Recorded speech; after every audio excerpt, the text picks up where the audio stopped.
Today is the 30th day, the last day of September 2024. Therefore, I urge each and every one of you to draw nearer to your listening devices, even invite your friends and well-wishers onto this hallowed platform where we preach the gospel of liberation. This is a revolutionary radio. This is where it all started, our gathering point, by Maazin Nnamdi Okuchukwu Kanu, who started broadcasting on this hallowed platform because he understood the importance of media in the world of today. Let me tell you, media is more important than bomb. Media is what is used in order to inform or misinform the public, to control. Therefore, we are using this Radio Biafra in order to expose the inexposables. What you can never hear through the mainstream media, here we don't have limitation. We speak it out. So that there will be African Renaissance.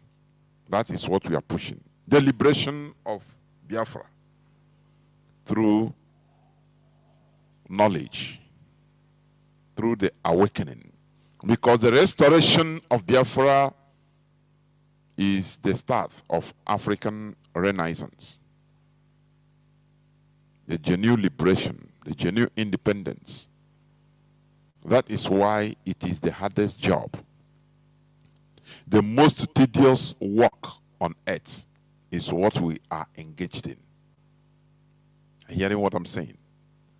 Therefore, once again, I invite each and every one of you to invite your friends and well-wishers, even your enemies, invite them to listen onto this hallowed platform. Today is the 30th day of September 2024. Being Monday. Therefore, we must continue. I will start by reading IPOB press release of today. IPOB today's press release. IPOB rejects IDP camp rehabilitation center in Imo State. Let me read it, because this is my starting point. Just hold on a bit. Let me read it.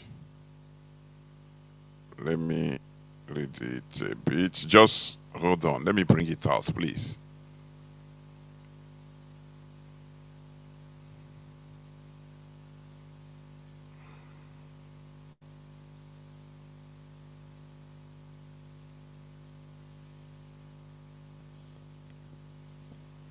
We must continue what we are doing. Please, just hold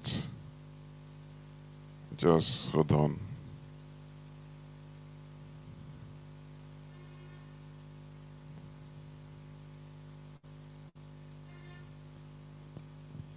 Let me enlarge the whole thing. Yes. Yes.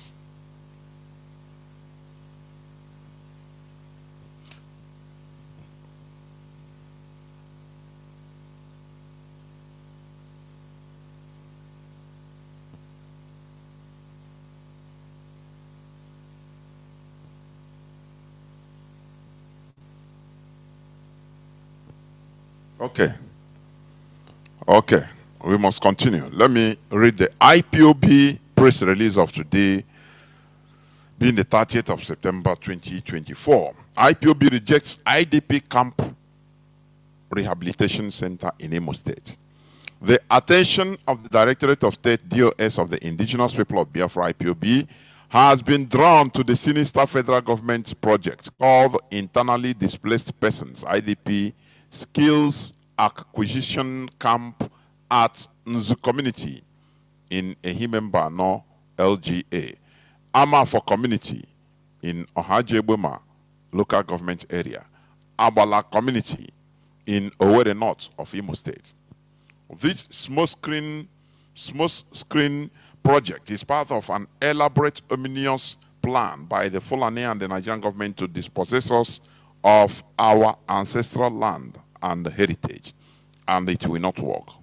They have tried all forms of land grabbing techniques with different names such as Ruga, and these all failed. Now they want to import so-called displaced persons from the northern Nigeria, a distance of thousands of kilometers away from their locality and homeland into Imo State in Biafra land. These evil people never set up skills acquisition programs for the millions of jobless youths in our land, but have the evil mind to even consider bringing in Boko Haram foot soldiers into Biafra land in the name of skills acquisition for internally displaced persons. The Directorate of State of the Indigenous People of Biafra want to inform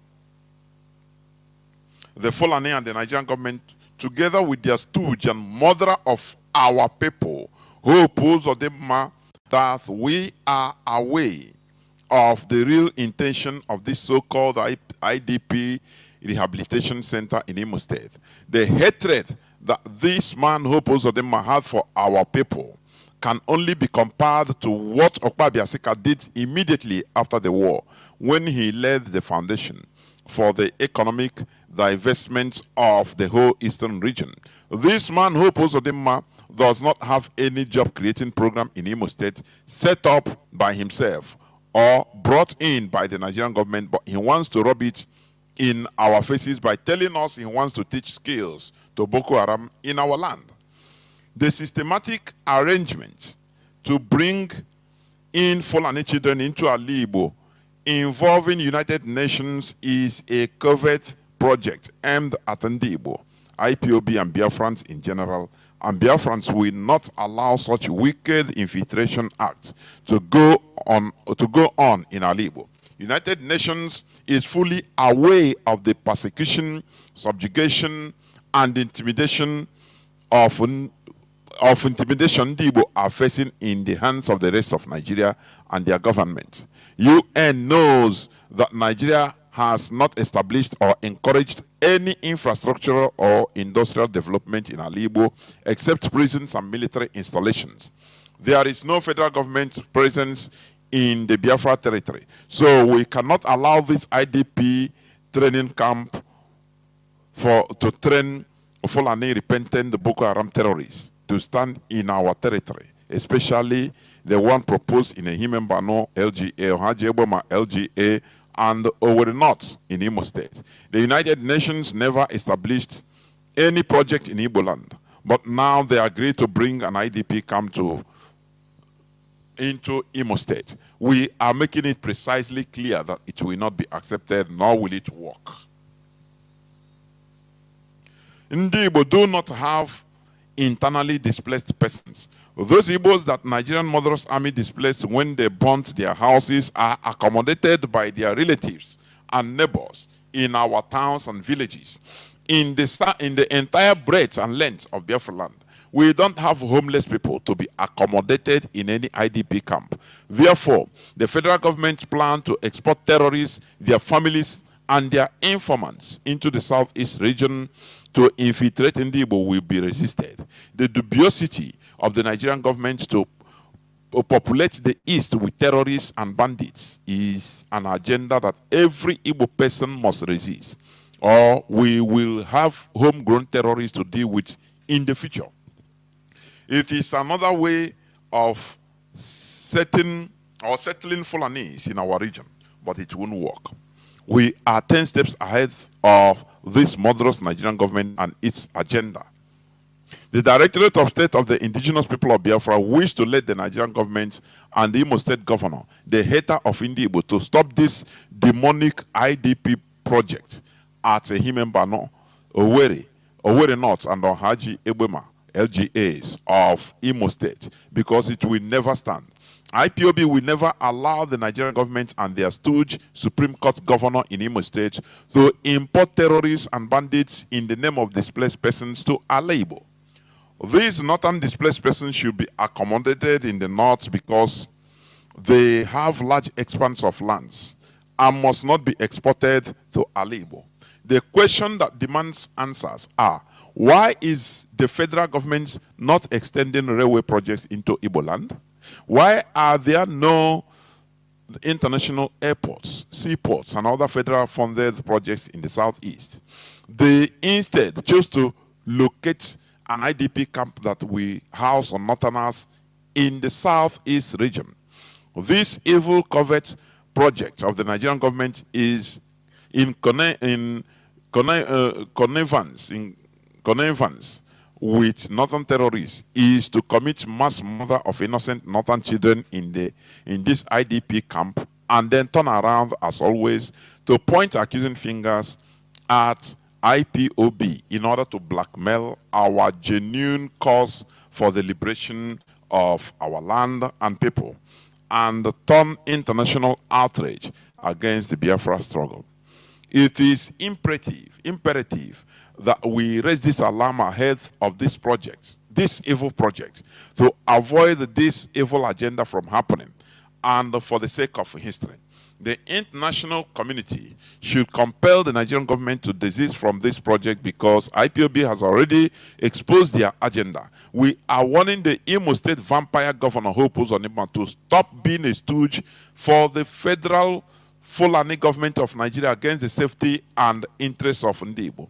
Hope Uzodimma is colluding with the federal government of Nigeria in bringing the northern terrorists and their sympathizers as displaced persons into Igbo to be slaughtered for political expediency to stop IPOB's agitation.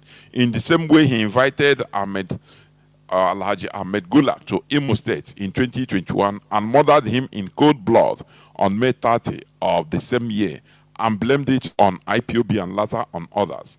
The idea of infiltrating Igbo and altering the demography of Igbo using Rugafeld and their establishment of livestock ranches agenda failed. And now the Nigerian government has continued scheming with their evil agenda against Igbo people. Igbo. Hope Uzodimma must know that IPOB does not forget, and he should be rest assured that at the appropriate time and place, he will definitely be called to account.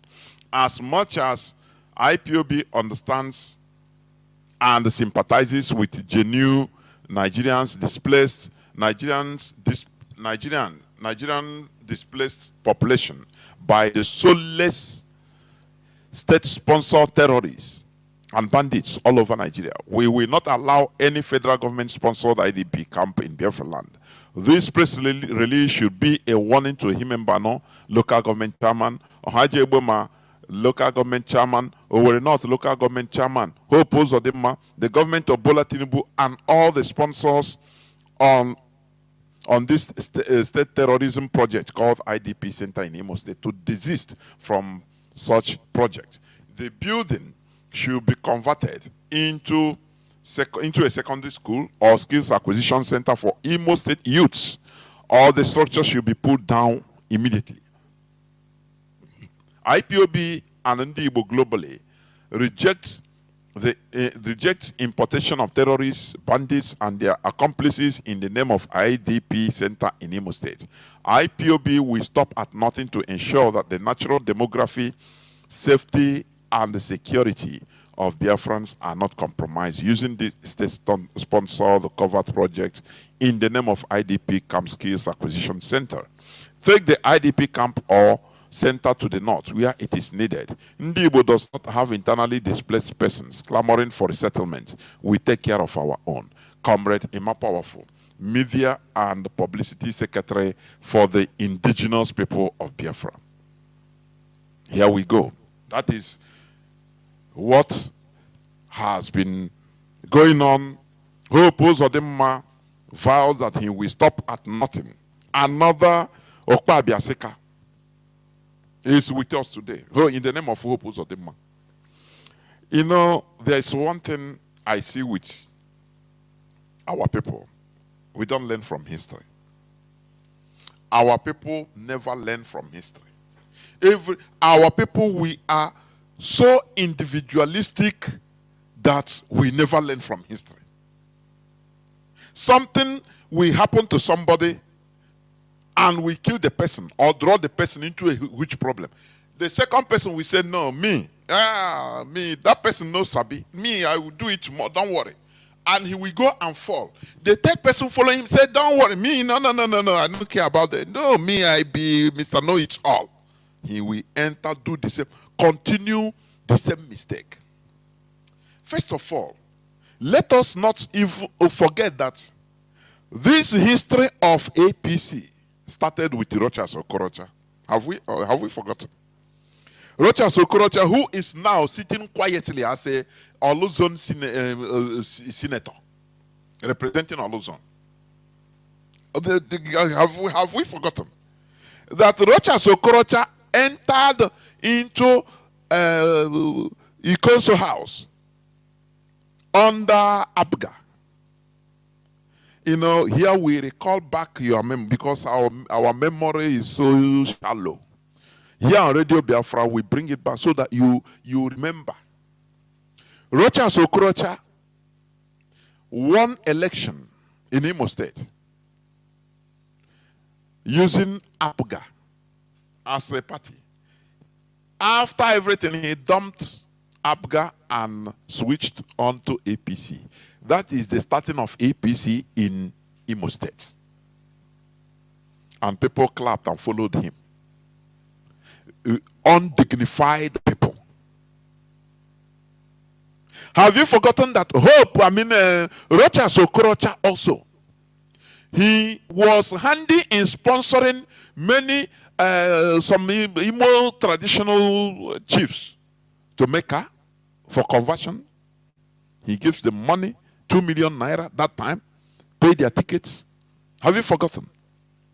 When two Igbo youth couples openly transformed themselves into Islam, have you forgotten? Hope Uzodinma gave them money together with Ojo Zokalo. Have you forgotten? Which later they started, denying. But we know what they did has been done. Have we forgotten? So, Okorocha, where is Okorocha today? Do you remember when they came to arrest him? Do you remember, why Okorocha did all these things? They promised him that he is their boy. He is their favorite, the caliphate favorite. After all, he built many things in Plateau State, in different parts of the north. So he will be chosen to be the president. That is going to go to 2023 Igbo presidency. And he entered APC. And he started doing the will of the north, the caliphate, to the detriment of his people. Have we forgotten that? Have we forgotten after his governorship, when they went to arrest Okorocha? I'm coming from Okorocha. Because now we are also shouting hope, but who brought out this disease in our land? It started from Okorocha. Imo State was the most peaceful place where people came to relax from everywhere. In Nigeria, Imo State was the most peaceful place in Nigeria. Until they use other countries, other places use politics to develop their places, their countries. Our own, we use Nigerian politics to scatter and destroy our land. That is why people misunderstand the politics. Many of our people misunderstand the politics. They don't know that it's politics that is being used to develop, to build a nation. They are looking at what is happening in our land, judging it as politics. No, it is not. These are primitive human beings that are doing their primitive business. Not politics at all. They came and arrested Hope. He locked himself inside his mansion. And the EFCC climbed, they broke the wall, they blew everything open. You saw it in the social media where Rochas, a person that was turned to use against his own people. Though Rochas never killed anybody. That is to his credit. But he started all this nonsense. With the promise of, you are going to be the presidency. Igbo president. You are our favorite. And they continue using this format. The caliphate continue using this format against the Igbo. I don't know how their brain, how our people, these people's brain, I don't know how it is. I don't know. I cannot understand. The same format, the same old format, they continue using it. Destroy your people, don't worry, you go after you become president or vice president, don't worry, we will support you. And the person have seen what transpired, how they use others, his own brothers, and dump them and disgrace them. He still go, I don't know, okay, he name in there because line achọmka ị na-akpa nkata ka ihe na-ebute ndị be anyị kpọ dị agwa. Sometimes m chegide ara achọ ịgba m because I want to know ka ihe na-ebute this type of problem, this type of mentality. Roaches, they took roaches like a rat. He knelt down, he lied down on the floor, started praying. Jesus, into your hand I commit myself. No, he never called that all those his friends in the north. Anyone he called, the phone, they block his line. That is how they behave. Because they see you as very stupid people. Any person that can sell his people, let me tell you, even you are that person you call your friend, he hates you. That's why police informants die. They die brutal death because even the police hate them.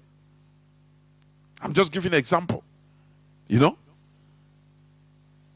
So Rochas Okorocha was taken like a rat to Abuja. But do you see the same problem as a governor? Do you see Yaya Bello? Since how long? How many months after his governorship? They issued the arrest warrant, wanted. He declared him wanted. Did he mind them? He was given a dignity because he is in the class of the untouchable. Igbo people, we should understand that in Nigeria we are in a mess. We are trying to always, satisfy our slave masters. This is very wrong. This mentality should change. It should change. Rochas Okocha served them with all his heart. Did everything, he destroyed everywhere as he could. And offered the IMO state into APC. They rewarded him by maltreating him because they still consider him a slave. Once they finish using you, they bring you, they disgrace you because you can never, rewind, go back to time. It's impossible. Ojo Zakalo, do you hear his voice again? Since he went to cry at the, Senate House, he cried like a baby. I formed the APC with my money. I was a billionaire. I did it with my money, with the promise of being a president.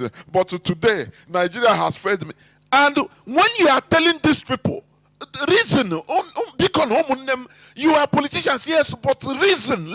You people should reason. These people, which spell are they casting on you people? I believe there is no spell. It's their greed, their unsearchable greed that is holding them. So I don't believe that there is nothing like spell. It is their character. Today, he has come. They are thinking that he will be exceptional. He came on his own, thinking that the North will treat him different from his brothers. That is how stupid, how idiotic our people are. That is what confuses me. I cannot understand. The same thing that happened to this person, the other person will think that no, my own is different. We go, he will fall. Another person, the line, endless line. Why is our people like this? Why? Do you think when you destroy your people, your enemies will leave you? Because you help them to destroy your people. They will kill you slowly. They will disgrace you and kill you. You become miserable. That is why betrayal of one's nation is treason. is the highest crime you can commit. Hope Uzodinma have come. For him now, he thinks that he's exceptional, that no, he has a large, they will be pushing him from underground. So don't worry, do it. Yeah, don't worry. 2027, we will support you. And when the time reaches, he will start crying. And another person will also enter his shoe, still doing the same mistake. What is happening to us? If we go through the chronology, the same thing, the same mistake, the same format the caliphate is using on our people, the same format, and our people are not wise. What is happening? So he thought that if we bring a terrorist to come, let me tell you what they want to do. The caliphate have tried Ruga, open Ruga, no way, hidden Ruga, no way, this and that. They see that our land is impregnable. They vow to use our people to destroy our people. Obasanjo said it, I used Igbo to kill Igbo. That's it. He said it. He didn't say it on television only. He said it in the press. He gathered useless Igbo old men and women and start telling them, I used the Igbo during the Civil War. My tactics was using Igbo to fight Igbo. That is, using Igbo to kill Igbo. Because when you are fighting with somebody, you are not massaging the person. You are used to kill. I used the Igbo to kill Igbo. And they clap. Okay. What type of mentality? We blame every other person, every other thing, except except us. Why is it so? That is what I want to know. Why do we have this type of mentality? Why? Hope Uzodinma don't carry his own, come thinking that he is the latest in town now. At the end of his governorship, you see how they will disgrace him, and that time he will start crying. What is wrong in the heads of Igbo man? Why can't this primitive greed and selfishness be removed from our brain? Why? That is a very big question. Why do our people still have retained this primitive greed? I call not even ordinary greed, but primitive greed. You know, primitive greed can lead you into eating your own family for lunch to survive, for you to live. Primitive accumulation syndrome. This one is primitive greed. Why is it so? What these people want to do in our land, it's not now we will see the result. If what they want to do, in Imo State is the heart of Biafra land, the heart of Igbo land, the heart. Because as I played the clip of one man's voice, is the heart, east, west, north, south from Imo, is Igbo land. What they want to do is to change the demography of our land. The result will be in the next 20 years. That is, by that time, maybe Hope Uzodinma is long gone, he have died, maybe. So he don't, like what Tukwadesika did. The whole things he did against Biafra is gone. He contributed immensely in the defeat of Biafra. But today he's no more. Who is suffering it? Me and you in this generation. The same thing. If we poop, if we in our land, the people that will suffer it is future generation. By that time, many of us would have gone. Why don't we think? Do you know what it means to bring people? Bala Mohammed, which I played his voice. You know that voice, if it didn't start from beginning, I will search the original voice, the complete interview. If you have it, please send to me. Although I have it, but it will take me a long time to search for it. But if any person hearing my voice have Bala Mohammed complete interview, because that place, they cut it. Where I'm playing is cut. There, before that place, there were many other things he talked. So I will bring it and play it. If you have it, any person that have it, send it to me. Inbox it to me, please. I will play it another day. What they are doing, what they want to do is this.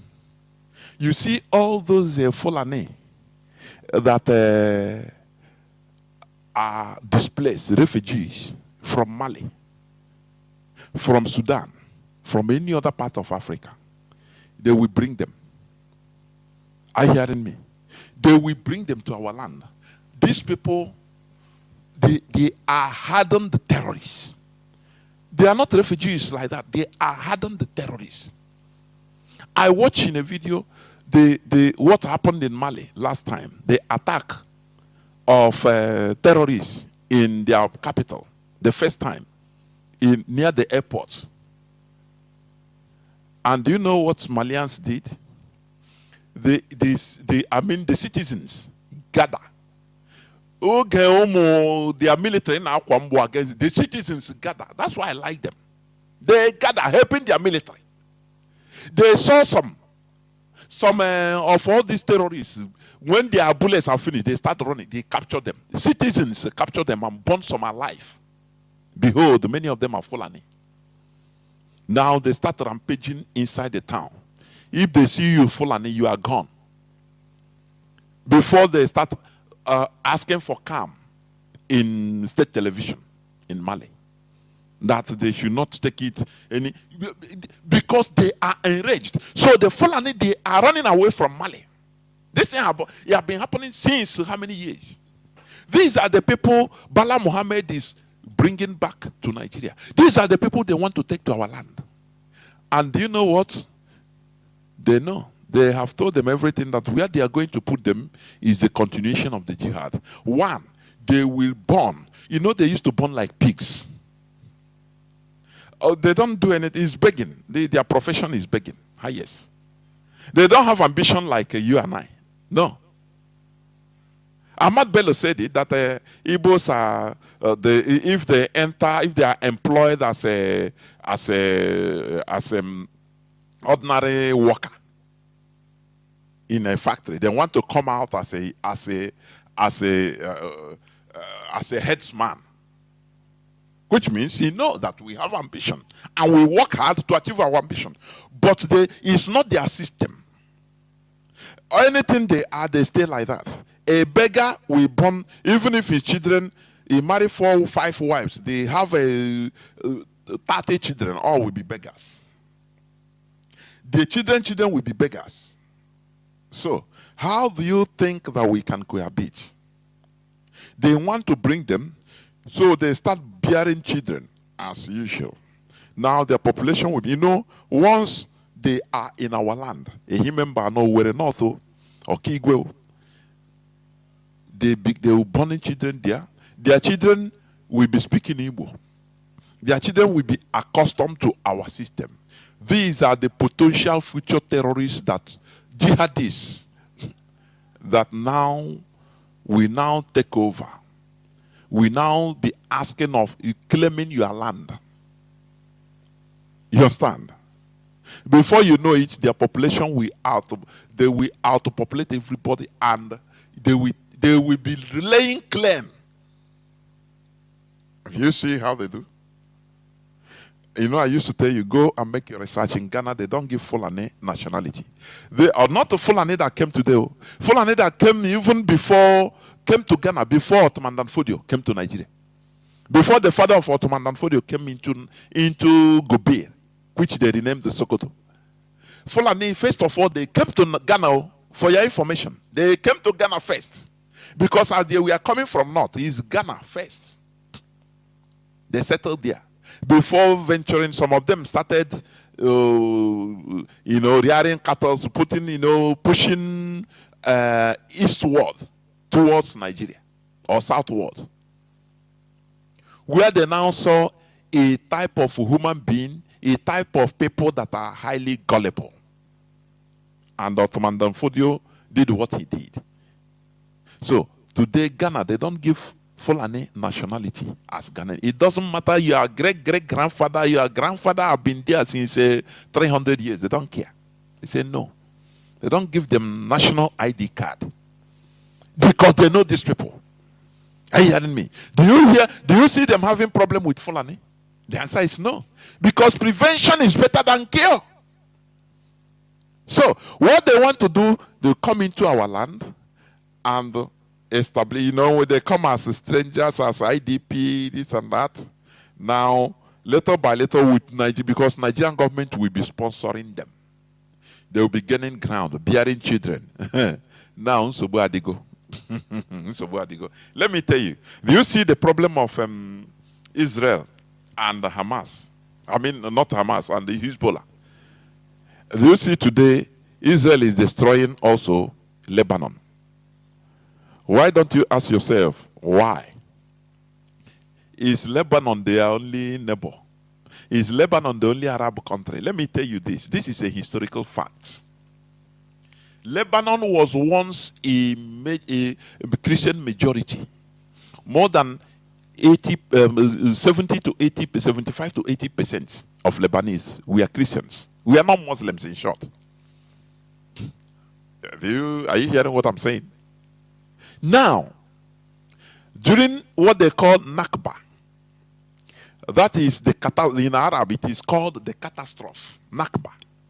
The arrival declaration of State of Israel in 1948. Because they fought war prior to that, from 1947 down to 1949. Palestine, that time it was called the mandate of Palestine, controlled politically under Britain.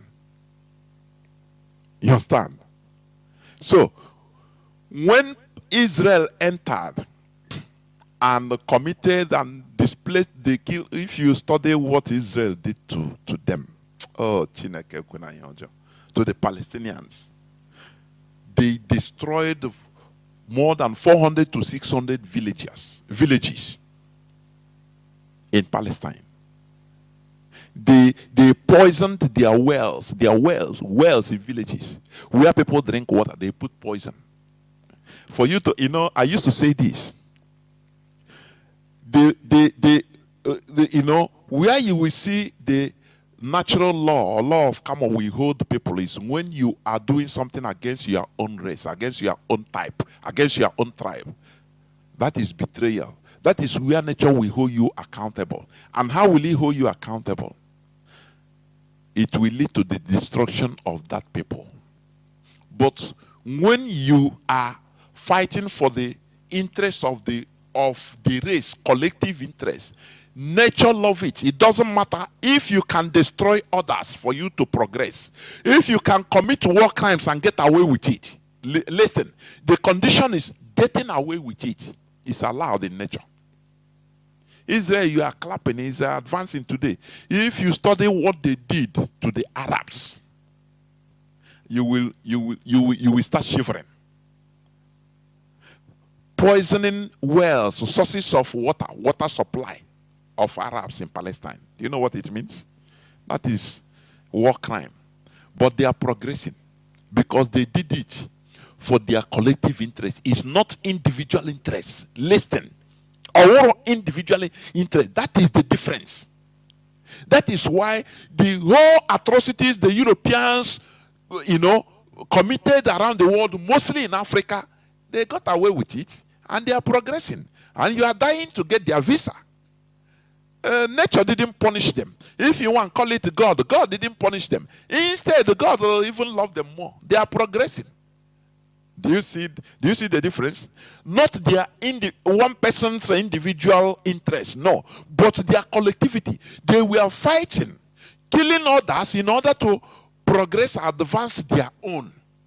So nature loves it. When you are fighting a collective fight, nature likes it. Even if you commit any type of crime against others, nature will never hold you responsible.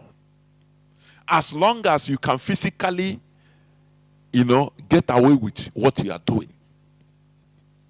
Are you hearing me? That is life. So when people, that's why I'm saying this for people to understand. When you say you are praying against enemies, the Fulani, your prayer goes nowhere. one this thing so that because there are many religious bigots in this struggle in our land, this our struggle. People, you should understand this. This thing I'm saying is so profound. You need to be neutral in order to understand what I'm saying. You are ordinary prayer. God will kill the Fulani. God will kill Tinubu. He will kill. It doesn't do it. You are just making vocal sound. It doesn't go nowhere. Are you hearing me? God loves, let me put it like this. God loves those that fought for their collectivity. Even if you can kill other people, God loves you. Any person, any people at all. You that is crying, I will use my God. God will punish you. God will do this.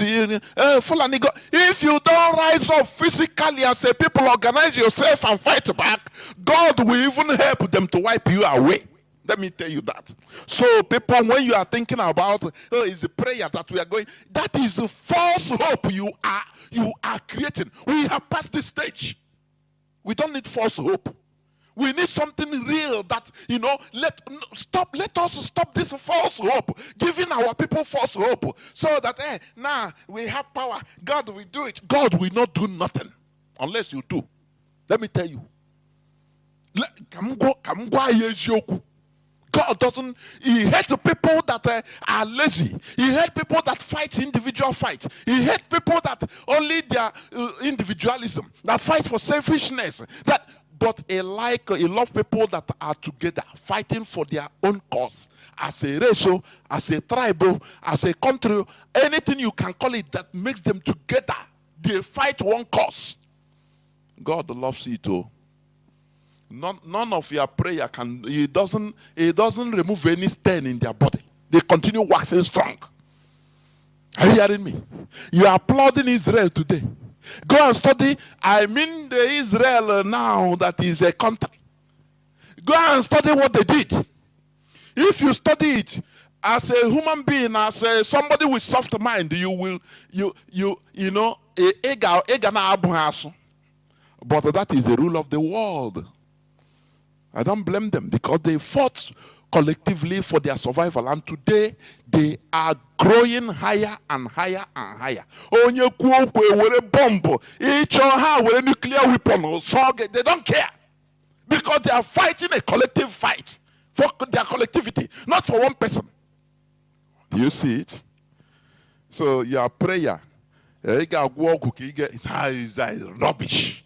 You are just living in a cloud. You just want to be weak. You take solace in weakness. You know a weak person takes solace in God. Don't worry, God will punish you. I pray, I command, God will kill Tinubu. God, get out. Tinubu. Okundiara. Let me call it Okundiara. Your prayer does nothing. And what in the mail just sound. In order to comfort yourself. It's sound, nothing more. And what God wants is mobilization. People work as one person. A race, the collective interest of a race, of a people, of a nation, of a country, now we overshadow one person's interest. Just like what the Hope Uzodinma is doing. It's against our collective interest. So the punishment is, if this thing is trying to do goes through, in the future, we will be wiped off. That is it. Your prayer cannot do anything to stop it. Are you hearing me? So, the only thing is for us to do what? To resist it physically. To organize ourselves as one people and resist it. Stop it. That is it. So, what am I trying to say? What we are in my message, what I was saying. Why is it that Israel is now bombing all the time? Bombing Lebanon. And they are telling them that no, we are not fighting the Lebanese people. Politics. This is where politics come in. No, we are not fighting Lebanese people. We are fighting Hezbollah. Tell me who is Hezbollah. Now, the history of this is this. Lebanon was mostly Christian majority country, for your information. Now, when Israel came into being in 1948, many Palestinians were expelled from their country to return no more. Israel committed war crimes, genocides everywhere, poisoned their waters, killed and raped women, killed the babies, killed the pregnant women. They carried out what was written in the Bible, in the book of Samuel. Kill them, destroy them. Do not allow anything that breathes to live. That is what they did. They caused terror in Palestine in 1948. Now, the Palestinians have to run away from their land. Are you hearing me? They burnt houses, they burnt people in houses, in their houses. If you don't go, they will burn you in your. They will. Nigerian military name in our land. Israel committed more than that. Now, when the Palestinians around that time, more than half of the population of Palestine run away. More than 700,000 that time, 1948, run away from Palestine. This thing I'm telling you is a historical fact. It's not a folk tale. No, it is verifiable. When these people ran away, some entered into other Arab countries, including Jordan. Saudi Arabia we couldn't even take them. So they mostly entered where they are welcomed, mostly Jordan and Lebanon. You know, Lebanon has a Christian mindset. If they, welcome you, pray for your enemies, welcome him, and they'll be soft mind, just like Igbo, because they were Christians. For you to understand, I want to make you also to understand that one of the problems we are having that made us to have a soft mind we have, it is not like this with Igbo people. They could make warriors. They didn't, during pre-colonial time, we are not like this. We didn't know what is forgiveness. We didn't know what is pray for your enemies. No. It was the Europeans came and with their religion, they softened our mind and it became our character. This is what Lebanon suffered. And the repercussion is what they are reaping today. Lebanon, they use a Christian mindset. Oh, now our Arab brothers, bring them. Jordan collected some. Many Palestinians rush into neighboring Lebanon, where Christians say, and these are Muslims, mostly Muslims. They have Christian Palestinians, yes, but most of them are Muslims. So the Lebanese welcome them in there, say, no, we cannot be here and allow our brother. But countries like Saudi Arabia, they know their people. Jordan welcomed some. But do you know what? After a few years, Jordan now found out that these people, these Palestinians, refugees that we welcome in our land, they are now trying to have uprising, amass themselves. They are trying to push their government in order to do their dirty job for them. So the government, they feel that Jordan government was wasting time or was too slow. So now Jordan saw this. Saw this and say, oh boy, these people we bring in our land as our brother to help them as refugees. We are no longer going to contend with them. We are going to explore. Jordan flushed them out, the Palestinians. Let me tell you. They call Lebanon, say, as you people are collectors of refugees, you are too good. Jordan expelled most of the Palestinians. Most of them. Expelled them into Lebanon. Are you hearing what I'm saying? Lebanon being a Christian-minded country. No, now our brother. Hey, well, now, don't worry, an Arab like us. Hey, how this and that. How Brianishi. Today on Anya. Do you see many other Arab countries helping them? Oh wow, let me tell you. Oh wow. If you are not wise, you become mugu. There is no middle ground. Either you are mugu or you are wise. That is the thing. So Jordan arrested the whole Palestinian in their land, they know, and deported them back to Lebanon. Because they cannot, Israel close their border. They know Palestinian is coming in. So they deport them to Lebanon. Lebanon was very merciful and received them. Now, that is where the problem started. The Palestinians now gained ground. After some few years, they started, organizing themselves for resistance. If now any government, Lebanese government talk, they are plenty. They rise up and start bringing problem everywhere. Before you know, they form different armed groups. Palestinian Liberation Organization. They started. Lebanese government now have no more power over them.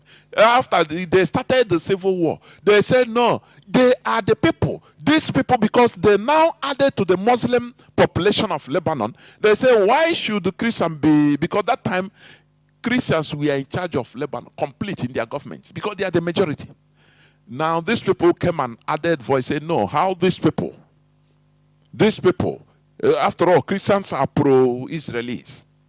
How are they in charge? They started, raising normal Muslims that were peaceful before, raising their attention, in order to start fighting. It led to Lebanese civil war. It was a sectarian war. Are you hearing me? The Lebanese Christians, they were having their own militia as a government, being sponsored, being supported by the West, pro-West. The others, Muslims and all these different armed groups, including this Hezbollah, they were fighting. Civil war everywhere for supremacy in the government. And honor a visitor. What a visitor can cause, they started causing it. If I'm telling you this story, start thinking, let it be resonating. What the future, if we allow what Hope Uzodimma wants to do now, you are not going to see the result now, but let's say in the next 10 years, the next 20 years, in the next 30 years, now you will start seeing our land, the demography will change. Because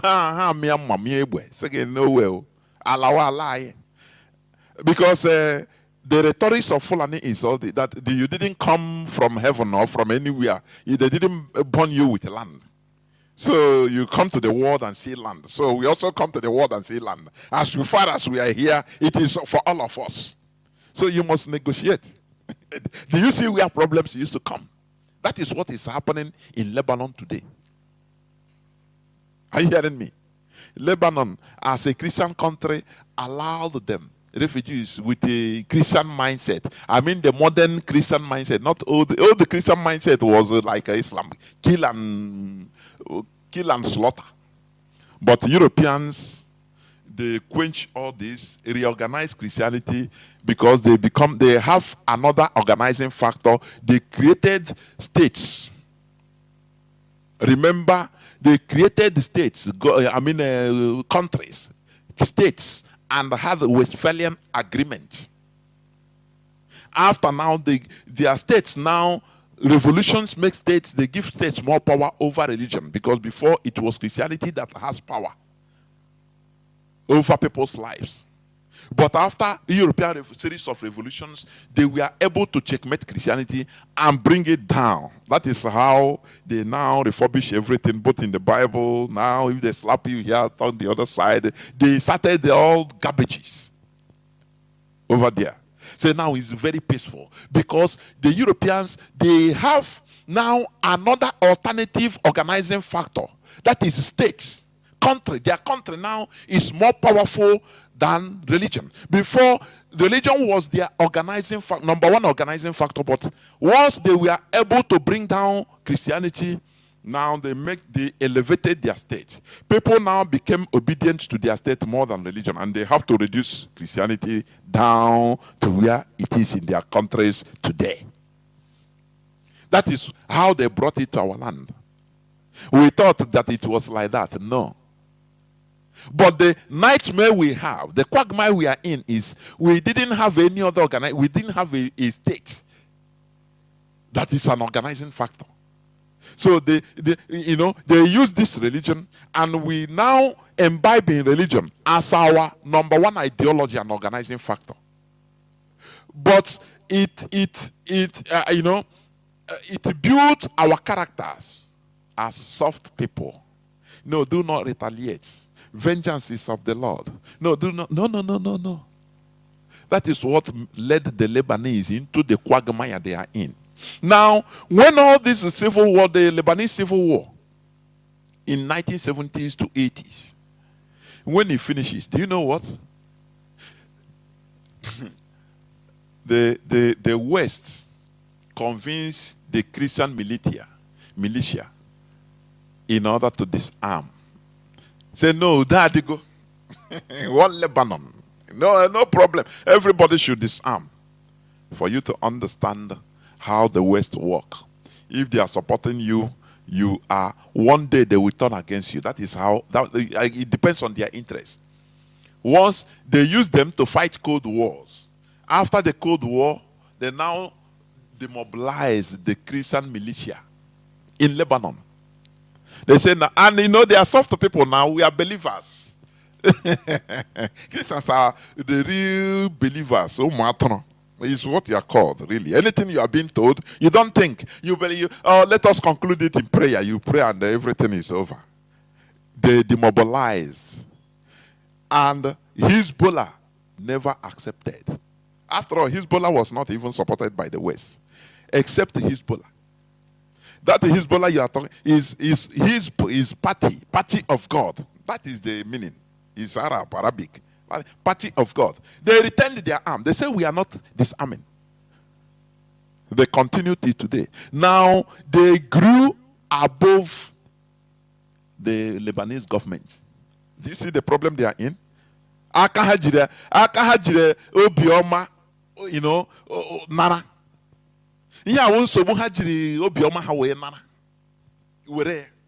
Had it been they blocked their mind, did like other countries, they will not be having all these problems still today. They will not be having the problems still today.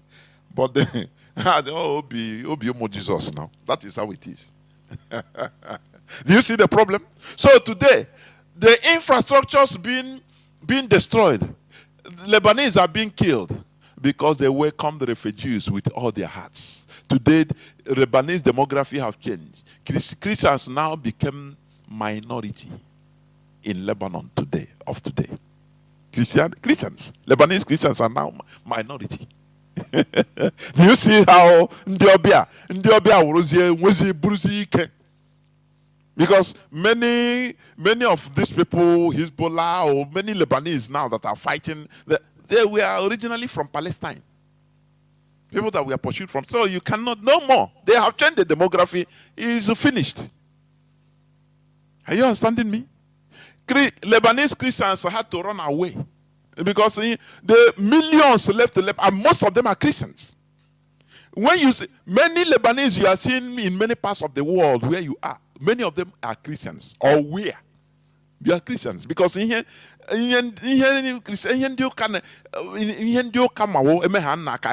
is why we are running away. Not to resist. Because we love life.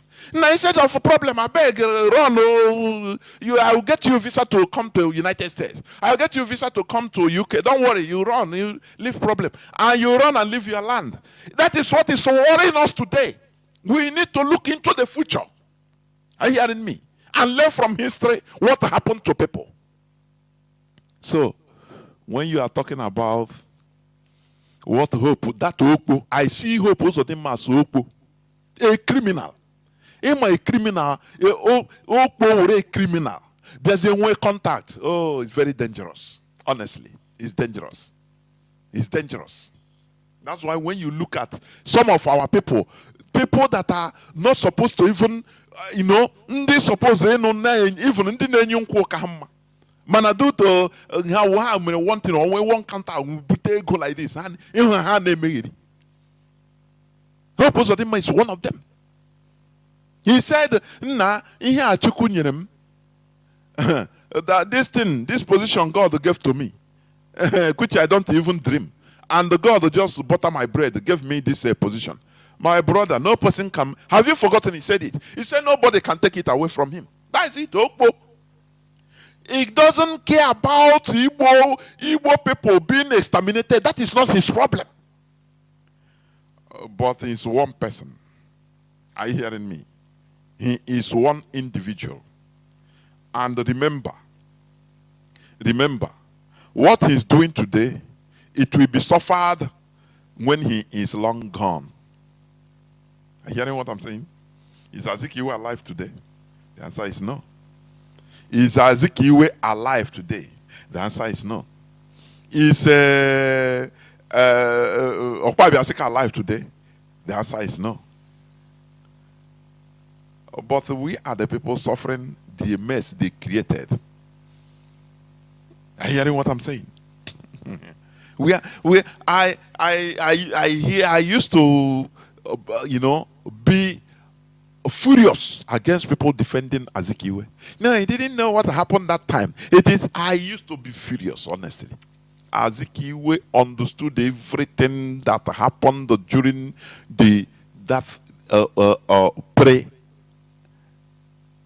independent time. He knew the animosity, the hatred of Igbos by Ahmad Bello. He knew it very, very well. He understood it. But he believed that he can manage it. So when people come to say what they don't know or what they feel, let us face the reality. Stop defending something, because it makes you feel happy or you feel you are defending one person, Azikiwe. No, he knew. Do you know that United Kingdom, they organize a quack? How do I call it? Is it mini? There is a word I've forgotten use. Not quack, handing over power, which Azikiwe was not invited, and he knew. He went on. So is there they have a how do they put this thing?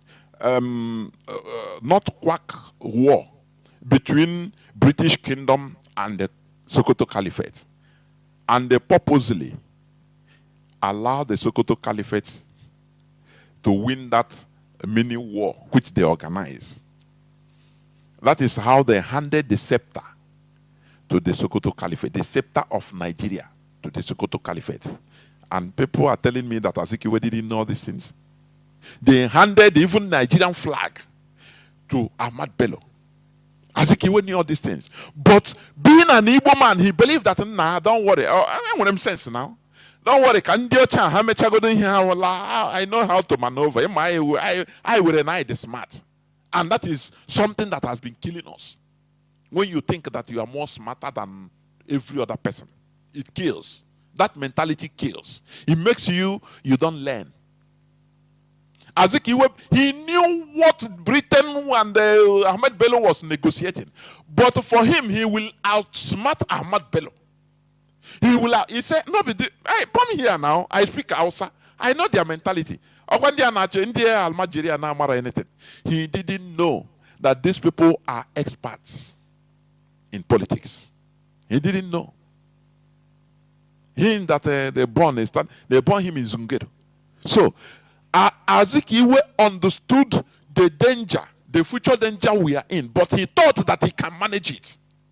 Because he believed himself, where he attended school, gone to Cambridge, gone to America, so he believed himself.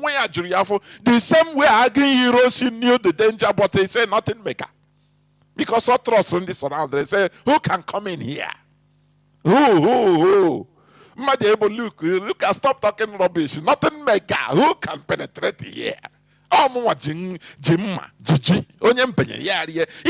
This useless talk of Ndibo. That is what killed Azikiwe. But telling me that Azikiwe does not know the this and that time, oh, this and that, is life from the pit of hell. Let us stop sentiment and face reality. Do you know Azikiwe's position?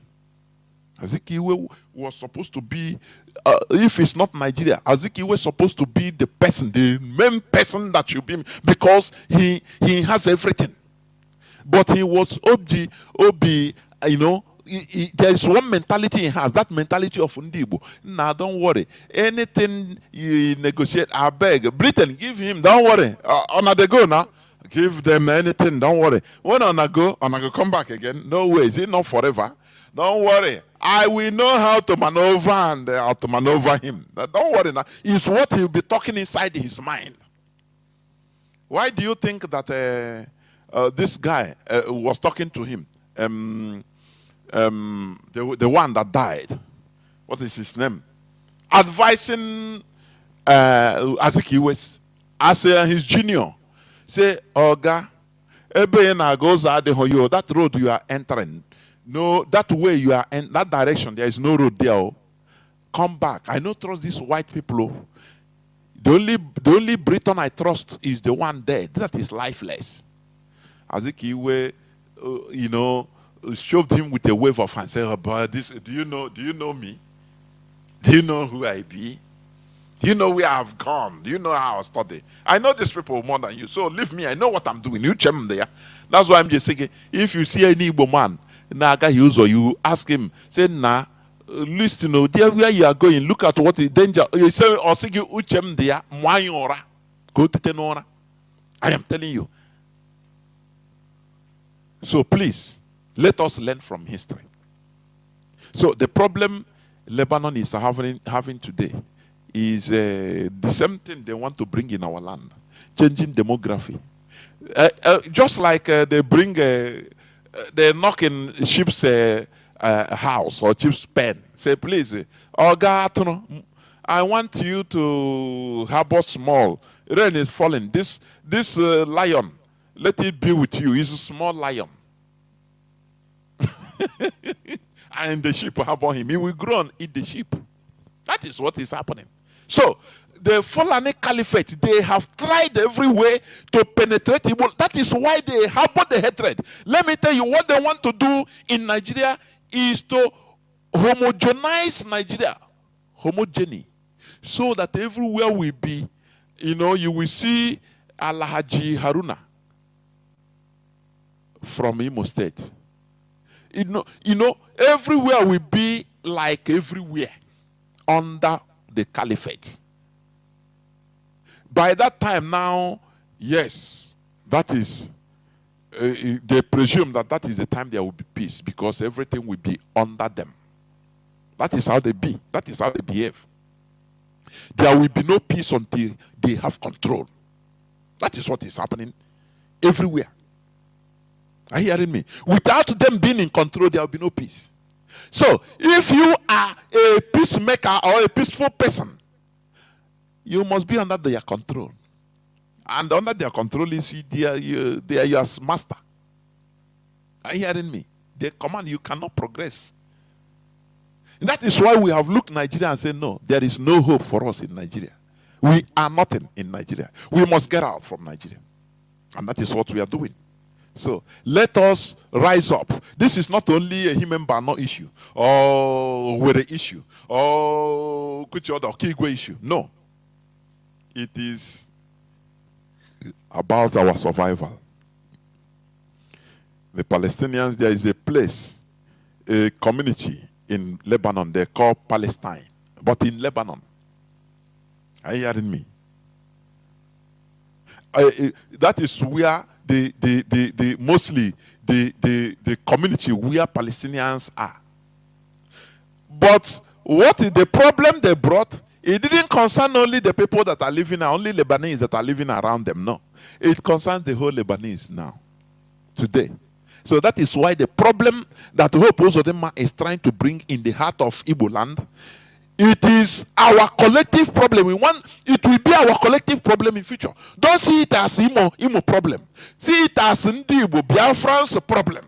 And now we fight it. That's it. You have started denying. I saw in the newspaper headline today. They said, no, they didn't do this. That is, they want us to be off guard. IPOB have said it. They have said it. We will never allow them in order to do what? To do what they want to do. Bring all these terrorists in our land. Bring to change our demography. Once they set their foot there, no more is finished. Do you remember in Enugu, during one time in Enugu market, one time Igbo wanted, the former governor of Enugu, I read that news here. He wanted to renovate that market and remove the Hausa side of the market, remove it and give them another place. They come out, they say no. They carry knife or carry gun, come out. Igbo deploy the police and the people he deployed, they ran away. That's it. But can you do it? If you do it, they kill you. Do you see the difference? Do you see the difference? The time has come. We are in an existential problem. This thing we are talking, like the voicemail I played. I know in many groups, people are shouting, oh, let us do. How do you do? Only when you are in your, house. You are in your apartment, in your house. In America, in Europe, in Asia, in Africa. Even in different parts of Nigeria, you put your voice. Now, make we no grill. We will do this. You go back to your bed in your comfort zone. You are not adding nothing. If somebody asks, all these people that are shouting, well, we will not agree. What are you contributing? IPOB is at the forefront of this battle. What is the quota you are contributing? Many people inbox me this same thing. Many people that are not even IPOB members, they inbox me. Look at I say, what are you contributing on this in order to fight back? This is how stupid, I say, arrant stupidity of our people. They want everything miracle. IPOB should do it. What are you contributing anything to the effort, to the IPOB effort in order to be championing the fight? Are you contributing anything? But whenever there is a trait like this, you want a miracle you want a hellfire missile to be used to bulldoze everywhere, to do this and that with one kg, arioji. What are you contributing to this IPOB that is championing this thing? Because without collectivity, all of us we will sink. We are saying the facts. We are not massaging words to make you happy as religious people. To pray, to tell you that God will slaughter our enemy. God no go slaughter your enemy, nothing. Yeah, nonsense. Don't believe that nonsense. You are making people to be more weak, to believe that their prayer, God will use it to punish the enemy. Nothing. You will rise up and contribute your quota and contribute your effort in one way or the other in order for us to fight a collective fight. That is the rule of the world. Not staying in your comfort zone, in your house in Thailand, in Spain, speaking on WhatsApp. We have to do this. We will resist. How are you contributing to the resistance? That is sometimes, if I look at it, I laugh. I say, not only me they suffer. Not only me, all of us now. Until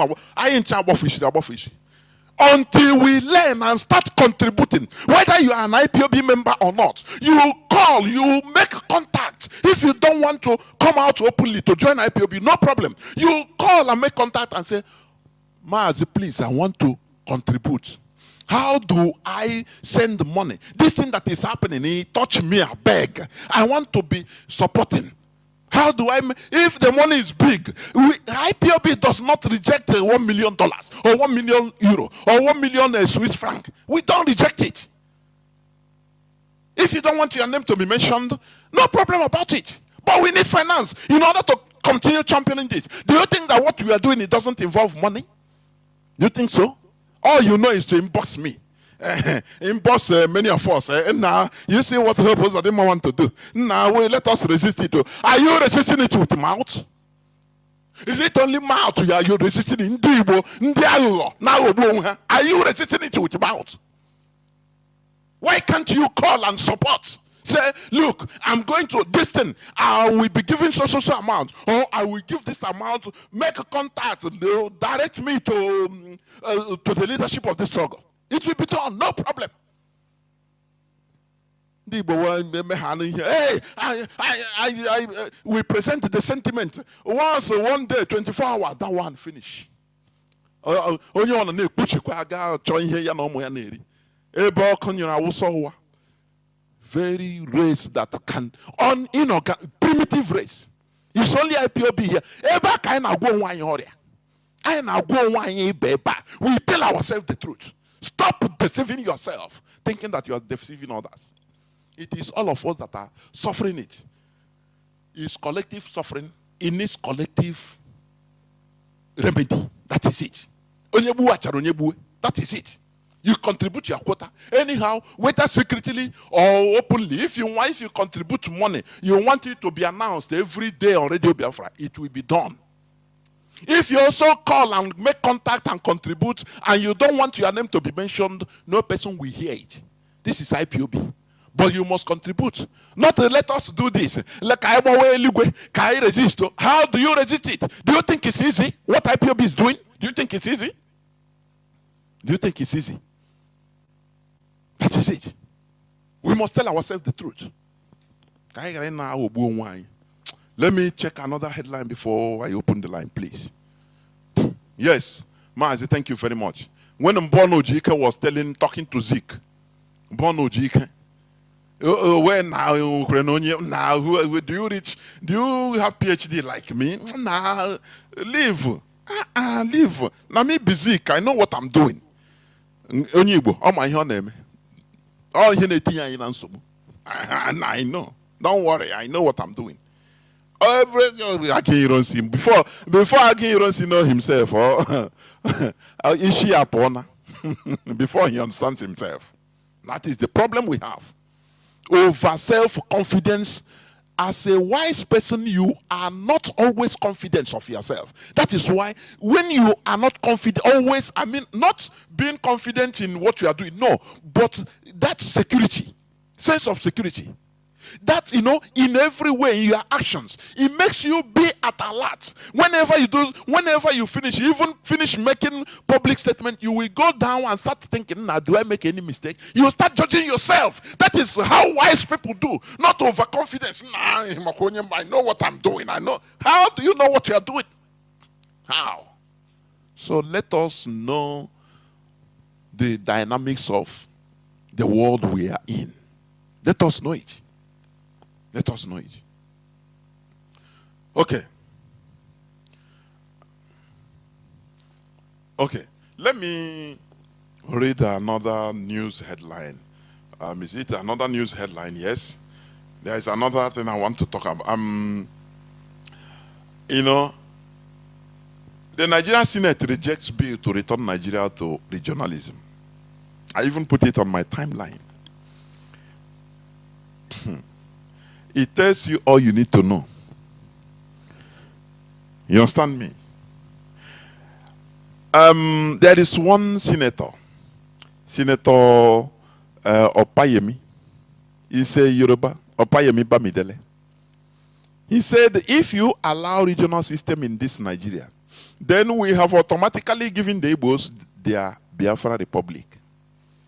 Do you hear what they are saying? Do you know why?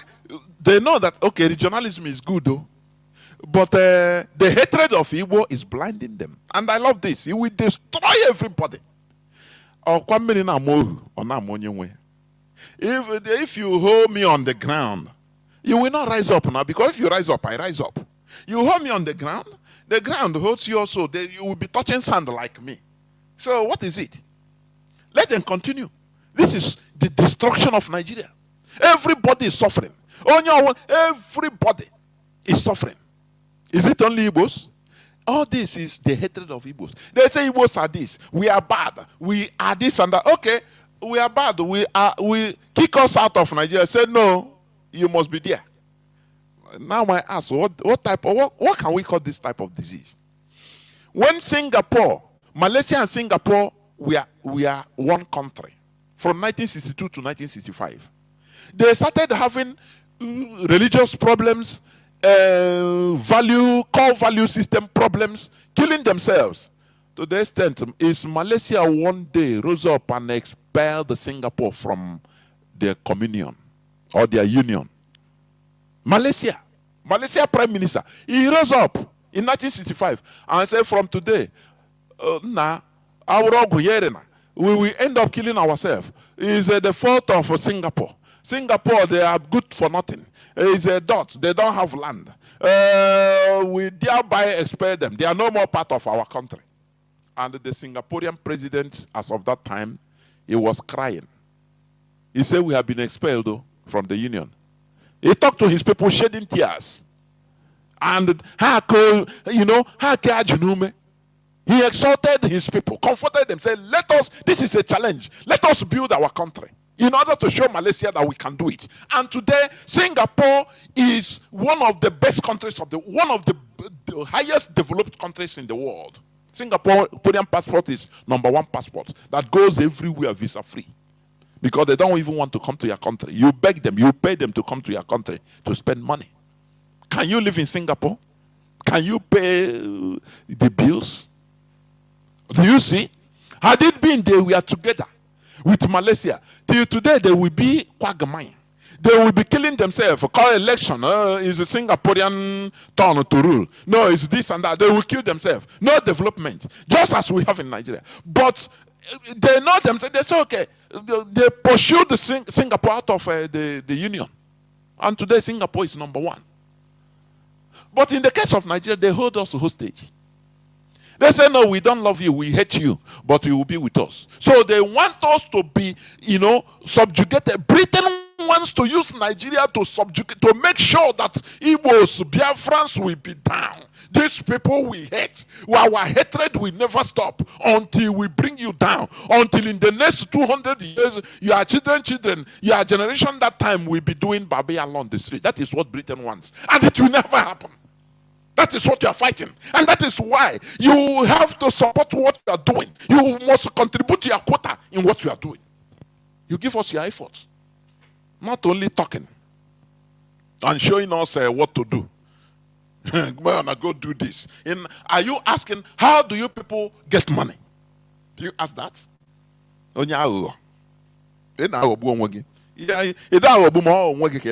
Continue listening and let your heart judge you.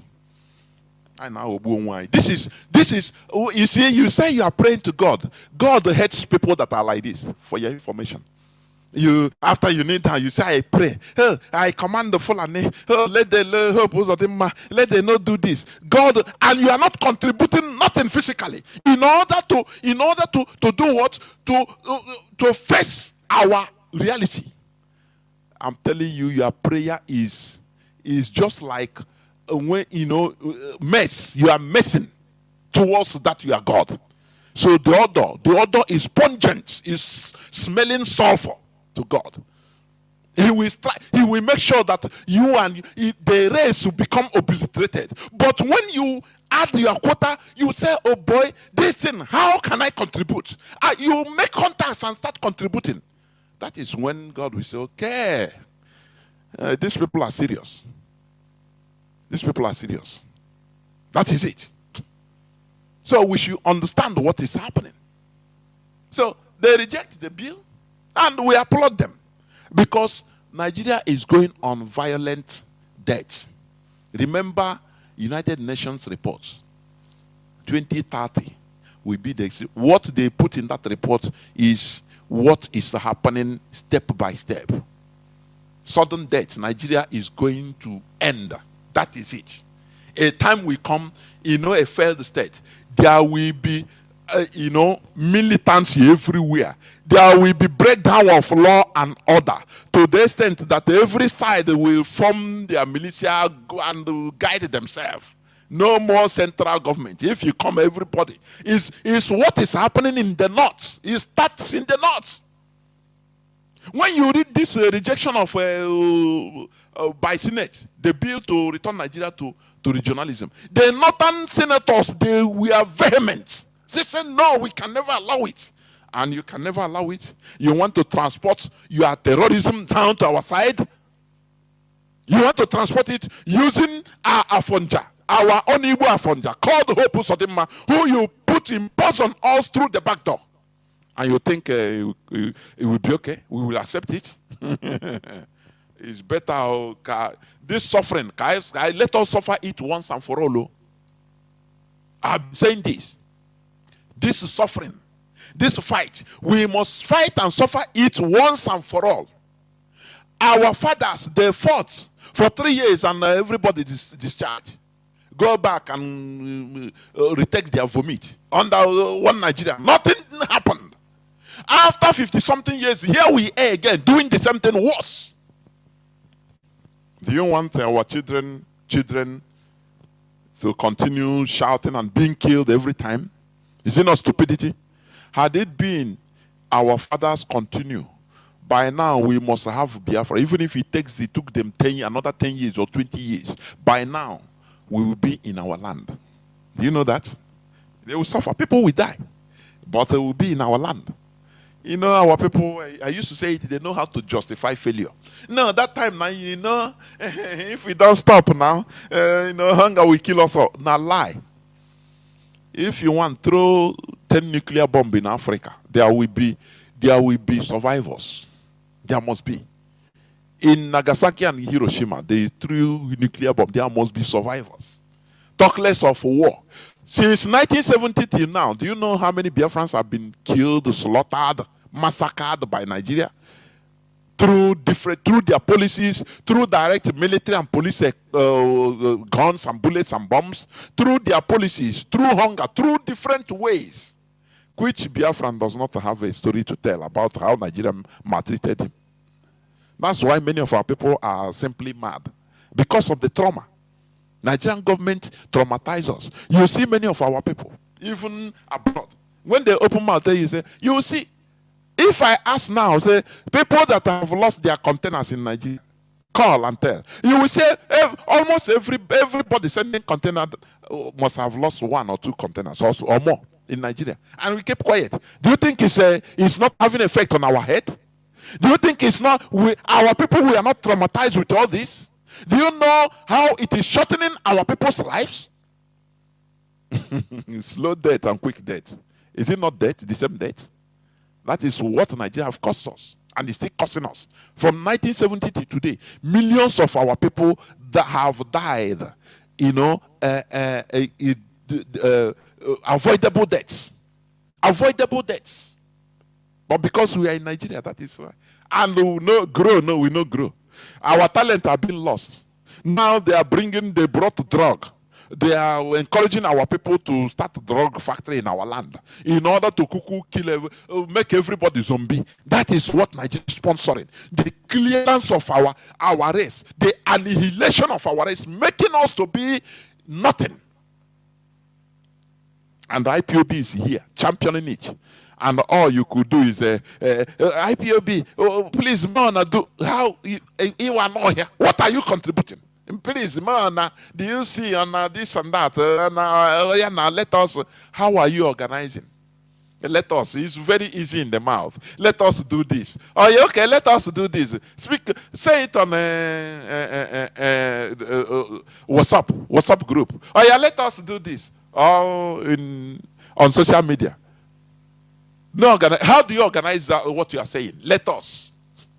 How do you organize it physically to be effective, to be practical? That word, let us, is easy to say, but it's not easy to do.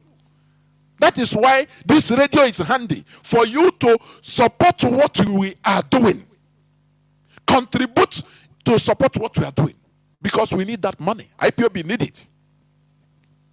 So as they have rejected the bill, is good. Nigeria is heading, the hatred of Igbo is killing everybody. The hatred of Igbo. And I love it. And last but not the least, That's why I say no to criminality in Biafra land.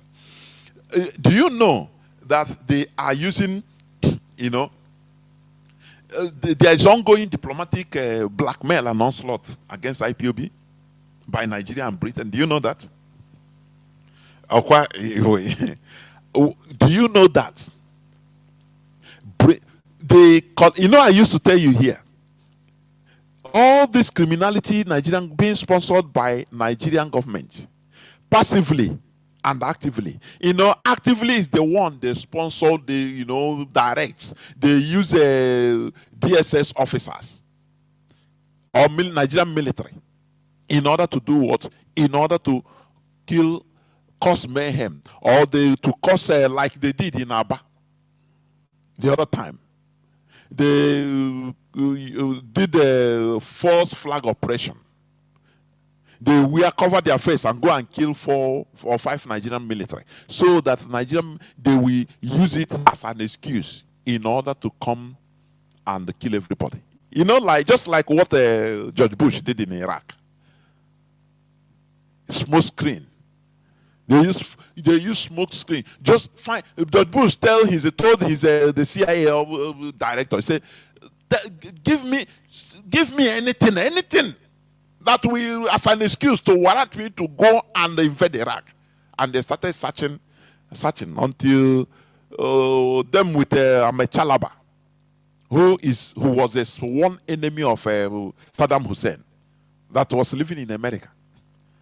Now he told them that, I have evidence with one contact in one journalist, Iraqi journalist in exile in Italy. Now they use them. They formulated documents of where Saddam Hussein bought uranium from Niger Republic. Is a fake document, fake. They know it. To the extent, the then United Nations leader said that this is a fake document. This thing doesn't exist. What America provided, but George Bush just need a smoke screen, something to lay hand as an excuse in order to go and do that thing that is in his mind. So that is what Nigeria is doing. They will send out, their own people, the DSS officers, the Nigerian military that disguise as gunmen wearing a mufti, and they will do something. Now it will warrant. They will use it as an excuse to come and burn our land, burn our houses, and kill people, make life miserable for us. These are my direct support from Nigeria. There are passive support, the criminals that are passively supported by Nigeria. These are criminals. Nigerian police, Nigerian military know them. These are criminals. They can be these thugs, election thugs. All of them. Now they are operating, but Nigerian military will not do them in nothing. If you tell them, give them information about them, they will neglect it. They will allow them to be doing what they are doing, because they know that what they are doing, anything they do, the Nigerian government will video it, take the video, and now be distributing it to every embassy in Nigeria.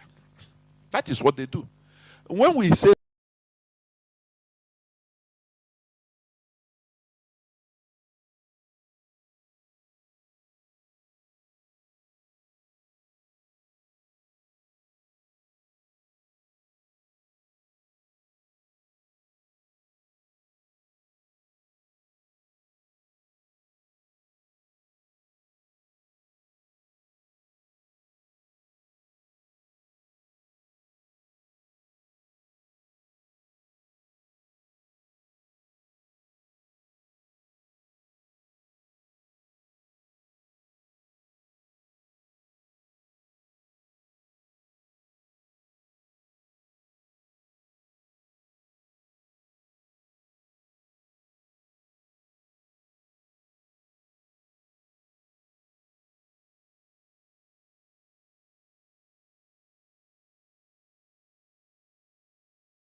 the actually going to be Yanko. Now, he carry each another new George Buo, a J. Rumbuber again. Ejima Koga, our former advertising with the Mike Zokome. Or I didn't try to Biko.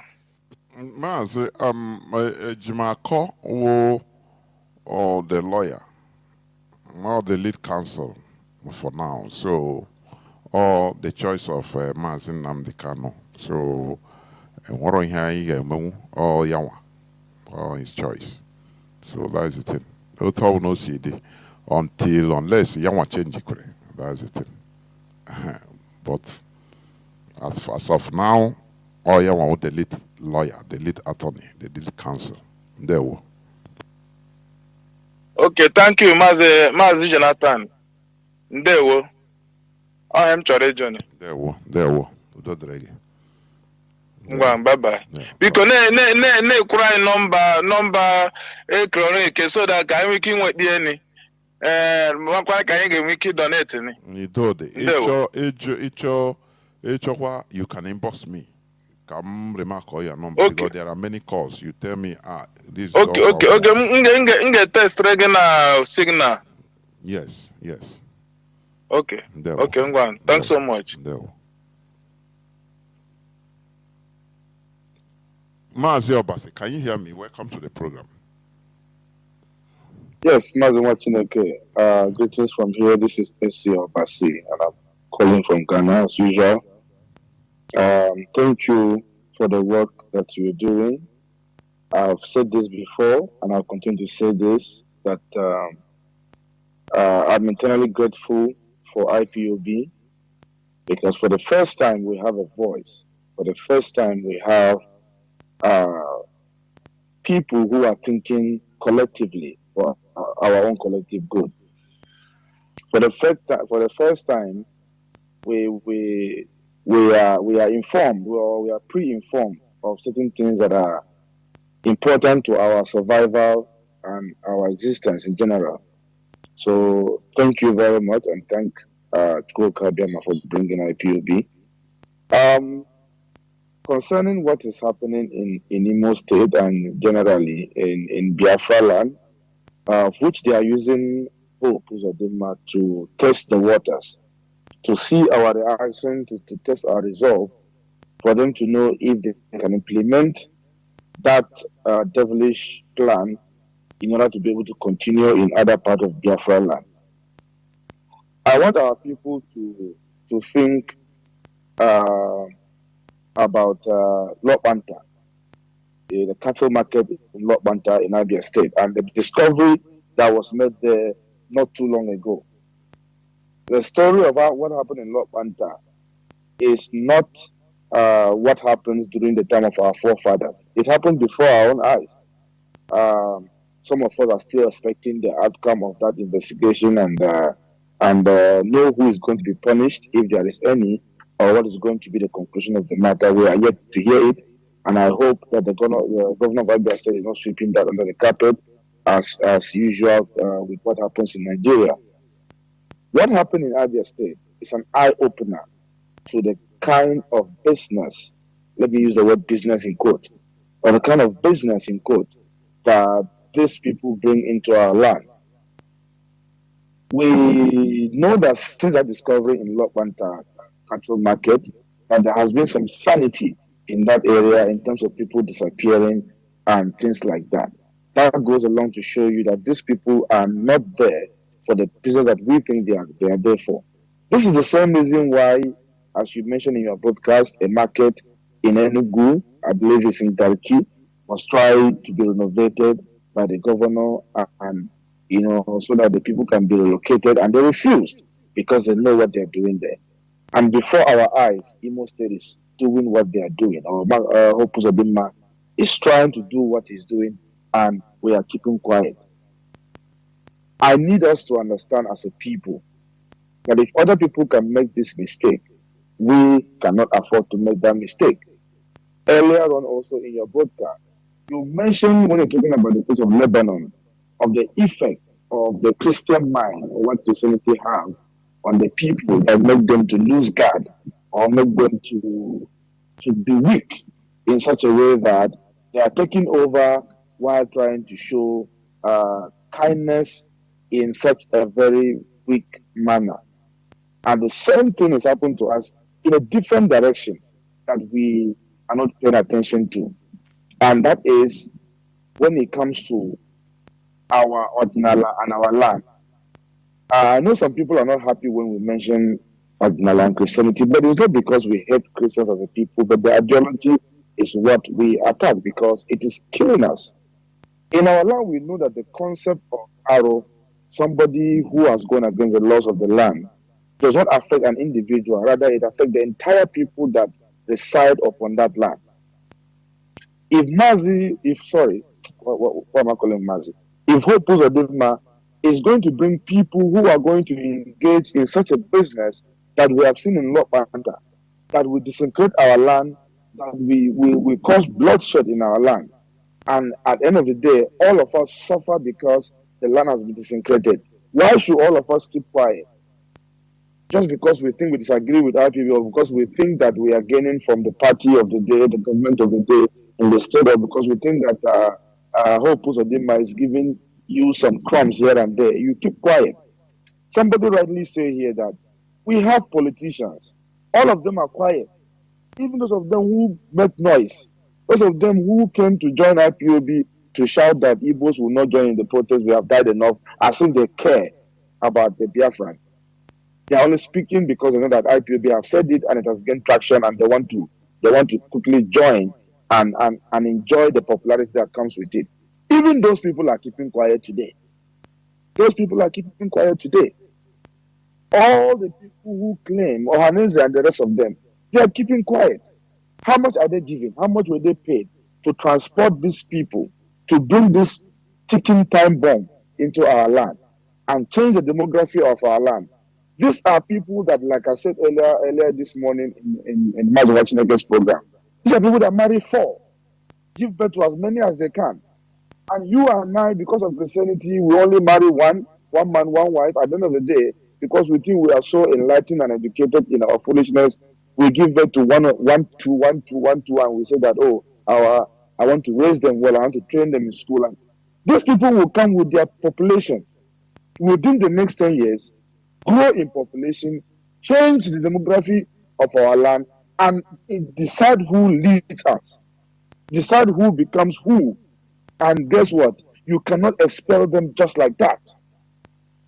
Lastly, for the Nigerian people or for the North, no state in Biafra land, and I repeat it clearly, no state in Biafra land is in the top 10 of the state with landmass in Nigeria. In fact, they are not even in the top 20 of the state with landmass in Nigeria. No, the highest state in southeast that has many local government is just 27. Kano has 44. You have more lands in the north. You say we are a little dot in a circle. Why are you bringing these people to us? You have land, you have empty land. Taraba is Niger State has the highest land mass. We have Taraba, we have other states in the north. Take them there. Then meet them in our land. And our people are keeping quiet because we think that after this noise will die down, and that is why IPOB has come to stay. This noise is not going to die down. We're not going to keep quiet.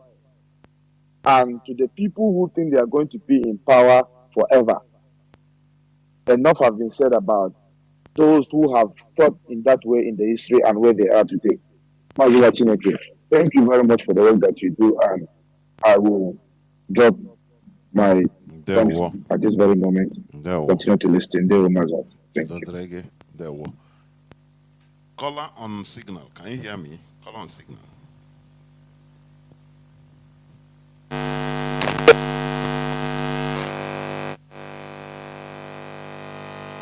I'm hearing you.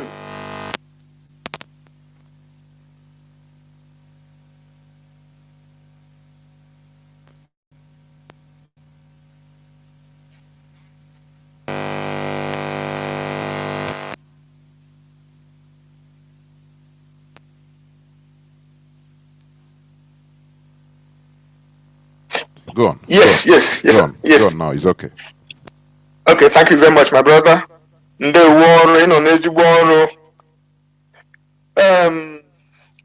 name is Ifan Chukwumadabuchi, and I'm reaching you from the Netherlands. My brother, before I go, I just want to make a little announcement, albeit not detailed. I just want to remind the indigenous people of Biafra in the Netherlands that we will be having an ESN fundraising on the 7th of December. We want to start the announcement now so that our people will start to save up their donation. The complete announcement will be made in due time. And now, my brother, I think they take us for granted for too long in Nigeria about this issue of on what basis is IDP camp or training for IDP coming to the east or Igbo land or Biafra land altogether? On what basis? I don't want to repeat what my brother who just called said about the land mass of only Niger State. How can only Niger State is bigger than the Southeast according to the measurements, the 76 point something square thousand miles. That they leave it all and they come to the little Biafra land our teaming. Oh my God. Anyway, the importation of takia. This is takia. This is a Fulani deceit. This is lies and deceit. This is takia. Displace the people into Biafra land. In whatever guys they bring them, we know. Why can't the Nigerian government resettle these people in their own towns and villages? Settle them in their own towns and villages. And if these are genuine refugees, we feel for them. But where is better to settle them? In the northeast, northwest, or north central, and some part of middle belt, where they have social, cultural, religious, traditional, economic, and even political affinity? Or is it in Biafra land where they have none of the above? Instead, they see us as infidels, arna, unbeliever, etc. We are seeing through their tricks, their lies and deceit. Imagine bringing numbers of people who have killed and committed genocide on us and still hate us to settle in our land. Southern Kaduna, or Kaduna altogether, but Southern Kaduna in particular, Nasarawa State, Plateau State, Imo State, Benue, Enugu, Abia State, etc., have suffered incessant mass killings, maimings and displacement, destruction of lives and properties of their indigenous, the indigenous people in those places, in those states, and the peaceful residents in those states also are suffering from this thing because the indigenous people there were so friendly, so nice, and so human to accommodate some murderous land grabbing people. They call Fulani or whatever name they bear. That is the calamity that hopeless hope was Odimma, etc. And Peter Mba, because we know that they want to grab the land in Yamufu and also one aside. These people must take very, very care of themselves so that they don't put our people in danger after they are out of power, even when they are in power, because they cannot do anything when they start as they're killing our people. What am I saying? How can some people see blindness, still choose to go blind? We say God forbid bad things where we come from, but we must forbid this thing they are doing to us. What piles of money and God of money everywhere. Around the United Nations, the African Union, ECOWAS, and whomsoever are involved in this errant and evil project of transferring IDP people who are being proposed to be transferred into Biafra land, into Igbo land and Biafra land altogether. these people who are explicitly and implicitly involved in the killing, maiming, and dispersing Biafrans all over the world. How can you make Biafrans refugees internally in Biafra? No matter that we go to our Ikunna, our grandma place, our grandpa place, and our brother's place, and to settle when they displace us, but they disperse us all over the world. Now, how can you make us refugees internally and externally all over the world, and then you bring the people culpable for our plight into our towns and villages in any case? If the UN doesn't know the plight of Biafrans in Nigeria and the bone of contention between Biafra and Nigeria, the UN should go and research all the submissions we made to the UN. Or on the contrary, UN should institute their own inquiry. Why is Biafran land so restive? Why is it so insecure and agitating to leave Nigeria? They should not be playing with our intelligence. We know what they are doing, but they cannot succeed. How can you live, even if these people are flying from the Sahel, how can you live with Sokoto, live with Yobe, live with Katsina, live with all those so peaceful northern states, so peaceful middle belt, and then you leave all their land masses? They have told us that they have 80% of land mass, and the south have 20. You leave all those peaceful, lushy, arable land mass, and then you come to our place to rob your wickedness in our sore wound. But we will not agree. We never agree to that. And my brother, you see, the question one Steve was asking in the voice note that you played in the radio, whether Igbos are still being marginalized in Nigeria. And Steve finds it paradoxical if that is the case. So Steve doesn't know that there's no genuine international airport in the whole East. He doesn't know that. Or if he's a stranger in Nigeria, let him tell us. Oh, now Steve doesn't know that there's no functional international a seaport also in the East. So our people are forced to go to Lagos to clear our goods and then bring it back to the East, to Asaba, to Onitsha, to Enugu, to Aba, Nnewi, Owerri, and Igbo and so forth. Because some people in the water go to Lagos to clear their goods, but they're living at the coast of the Atlantic. Do you know how much our people pay for a container that they have been cleared in Lagos, then to bring it to your area in the East? Do you know how much it costs our people? So I don't know why he's asking that kind of a question as a new person. Now, no functional, no good road. There's no good road network. How about electricity?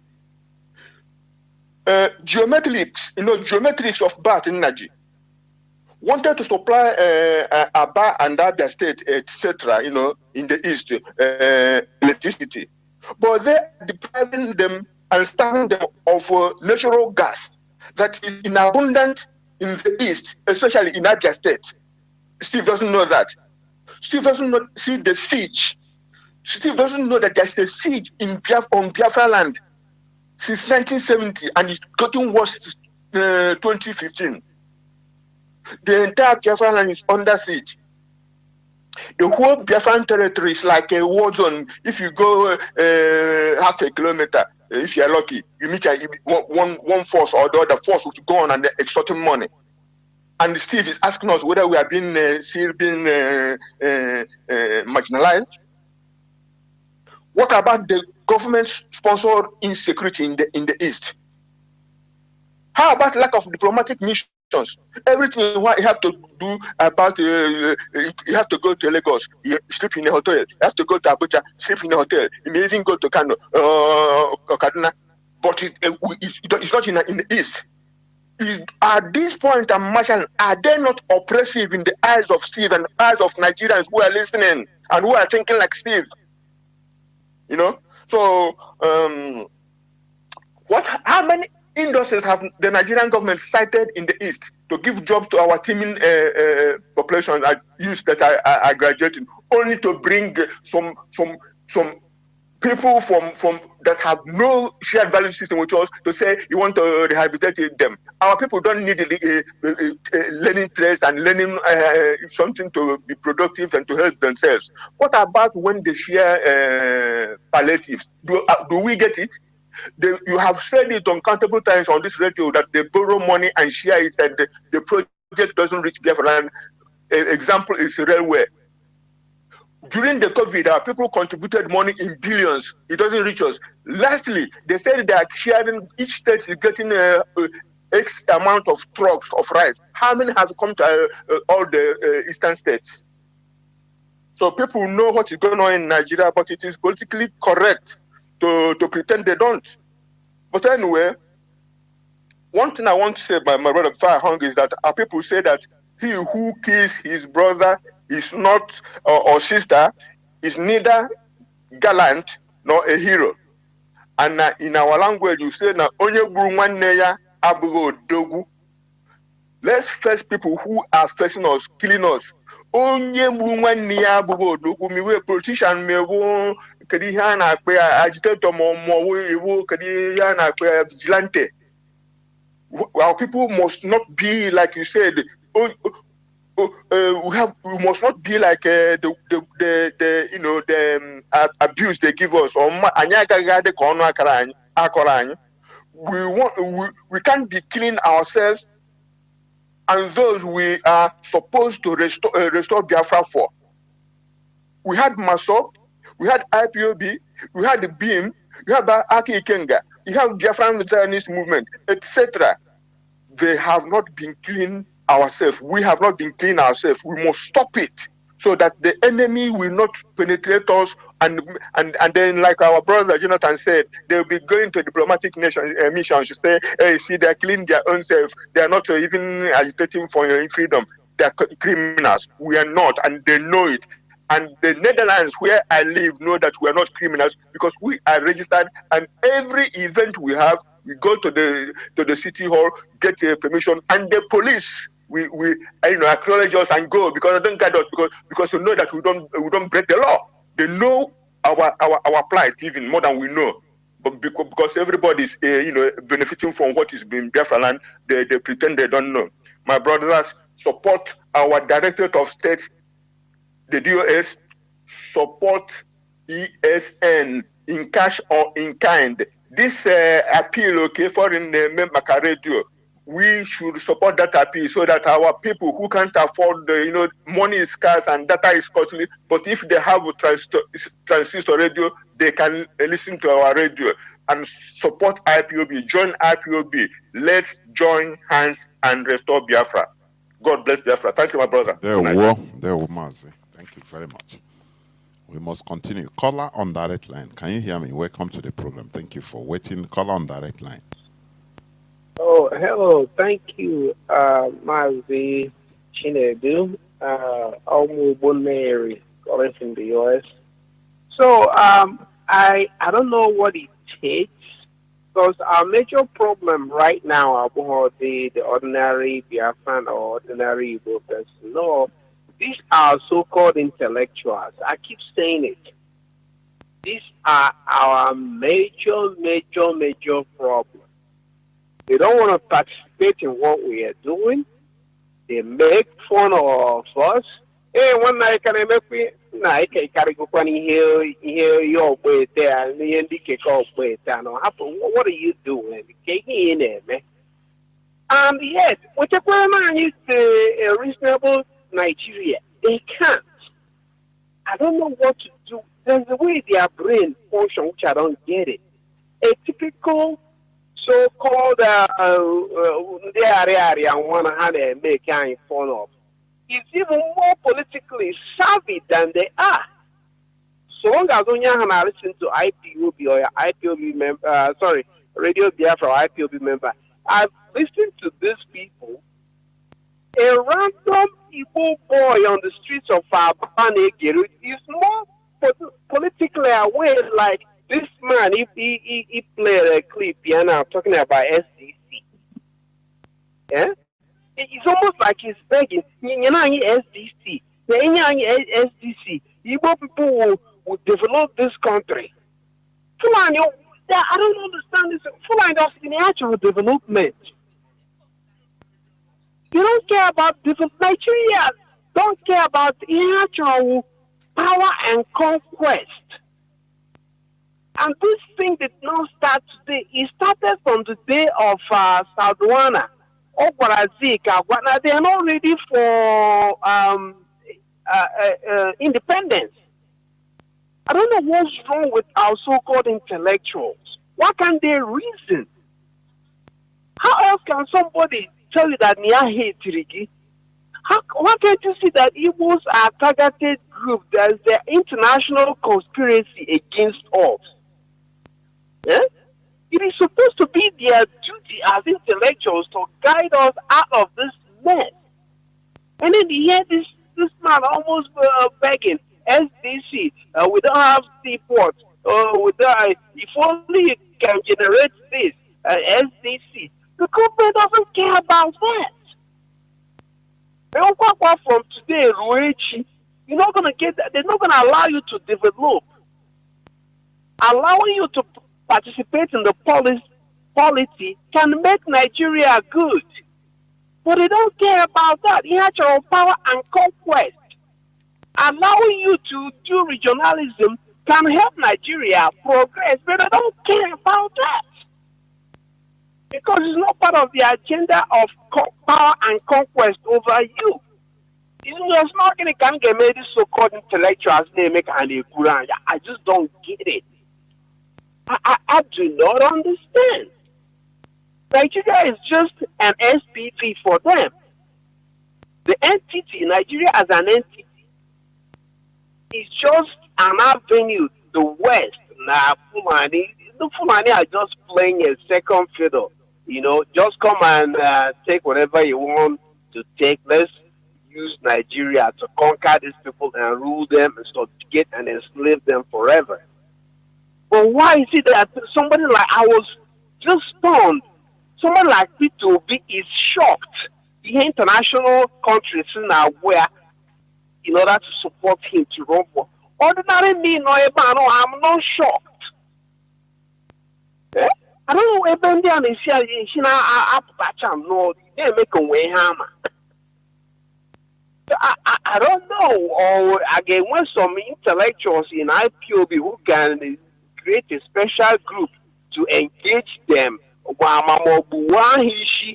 you have the idea that Nigeria is not going to work. Nigeria is a tool for your destruction and annihilation. I just don't get how to engage with these people. But in any case, I'm sure that the rank and file is being sensitized. The rank and file Igbo people and Biafran people are being sensitized, and ultimately, the influence of the so-called intellectual is going to be null and void. Thank you. There were Mazi. The problem is we are in a time, in a period where even some of this so-called curriculum intellectuality is becoming a problem. I am telling you. Because curriculum, as you know, is just channeling in a path. A path you have been race course, just like race course, you follow that path. So once you are in that path, it's very hard for you to have a broad way of thinking. Because first of all, you have been made to feel that you are above others intellectually. That is number one problem. You know, that is number one problem. It's a very big problem. You don't try to think or reason beyond what you have been subjected to as a curriculum, as intellectuality, because as you study, you meet with only people with the same you know, certificate. Same classmates, PhD, researchers in that field. So you don't feel like, you know, going to other people you call lower people is below your class. So it's a problem. It's a problem, honestly. Caller on, let me see who is here first. Who is here first? Caller on WhatsApp, please. Go on. You are here first. Caller on WhatsApp. Can you hear me?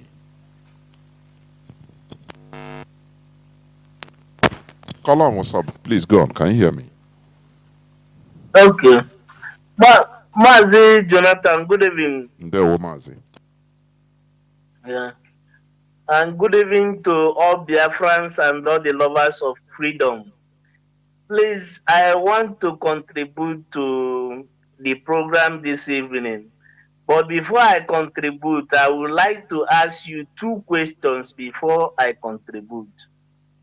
Please, there is this, I want to ask you, this promoted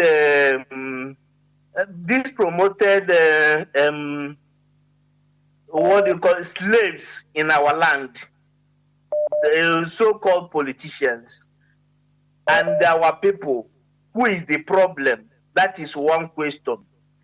And the secondly, you are, you know, after the court case of our leader, you were making program and say you don't want to speak too much, that you want to open the line early for our people to call, that you want to hear from our people. And in this program, and you say that the regular callers should stop, should wait for at least for the new callers to call. And in that this thing you make now, the new callers or so many people, they don't call the way I to my own understanding, expect for our people to respond to that particular call. Excuse me. So, and sometimes again, you were making program and you say that our killers, which is Nigerians, they are talking tough after killing our people. Now, I want to ask you one question, an honest question. If you have a good friend or a family friend that somebody died in their place, and you are going there for a condolence, to tell him sorry for what happened, and when you are coming, the person now he put music, and the music was singing this Oliver the Coco, Kaipori went with champagne, Epori send Maria Gemechi, and you just put something in your pocket to at least to give him after you have tell him sorry and all that. If you get there and you see him dancing, what will you do? Okay. Mazi, are you still there? Yes, I'm here. I'm waiting after I contribute. Okay. No, well, first of all, concerning the callers, you know, yes, I say all these things in order to raise awareness, so that to encourage some other new people or people that doesn't call, in order to be calling. But when the lines are open and you know, you see calls are coming, you pick the calls. I pick the calls. I don't know who they call, or I cannot start waiting and say, no, this person is calling, I will not pick it. Let me wait for another person. You know, it doesn't make sense.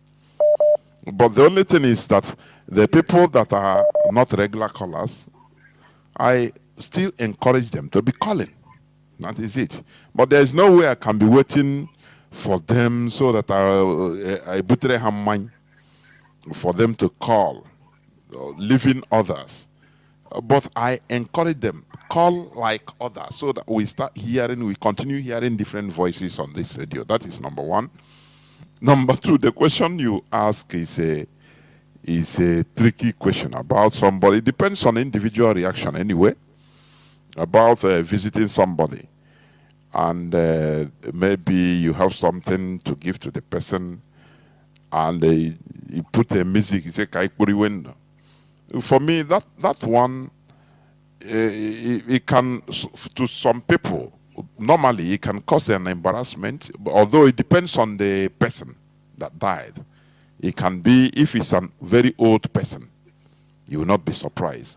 But if it is, for example, a younger person, a middle-aged person that is not supposed to die at that time, and the person is putting that music, it will be an embarrassment, honestly speaking. So that is the way I will answer it. I don't know if you have another view. That is it. You go on. Okay, I have another view. You know why I have another view is that I start with the call. You said even the new people. Why I'm saying this is that we expect our elders to be calling. Even there are some people who fought Biafran war. They are not calling in this to be giving their own experience in this particular issue. And when I was in one particular meeting in my place, one certain time, I said that that I will see what will benefit my people, and I still hide it. Or the experience that this new generation will hear, we will learn from most of them. They are not speaking up. That is one. And another thing that I'm saying is that our people, I said that when you in one of your programs, you said that those who kill us, they are still talking tough. I'm asking you, even you will even be talking tough to somebody concerning this particular thing you said about Israel, and they are fighting for a collective interest. Okay, now our people, now they kill our people. Our people cannot even speak out. Even those who kill us are speaking out more than us. After killing us, they will even cry more than us. That is one thing again that our people now, our people don't want to. Okay, look at our what we have been suffering from years, which you mentioned. After 50 something years, we are still suffering this, that our forefathers couldn't get it then. Our people now, up to this day now, have you had any prominent Igbo people who sing what happened in Biafran war? They will never say it. Instead, what they will be singing for us is Ibutike, Imenka, and all these things is not leading us anywhere. It's not leading us anywhere. That is one. And again, what I want to say about this Ohopos or this and again, our people should know concerning this current Nigeria that we are still there up to now. These people, they never mean well for us. And the young we have to Nigeria. They borrowed money from Western world, all this in now. They couldn't. They remove us from the map. Said that they will not build a railway in our place. Now, the only thing they can give us is only thing they know that is very, very deadly to our own existence. It's too bad. Our people should wake up. That is my own opinion. That is all I have to say. Thank you, Maz. God bless you, and God bless you. There were. Yes, you said it all. What is deadly to us is beneficial to our killers. That's it. Israel is prospering today at the blood of Palestinians. They destroy them in order to prosper. Well, that is the rule of this world. I've said it. And I've been saying it. Until we rise up. That is the solution. Until we collectively rise up as we are doing now, and we have supporters everywhere from our land. Understand that, look, we are on the wrong path. We are being subjugated. Not only understanding, that is the first step. Now doing something about it.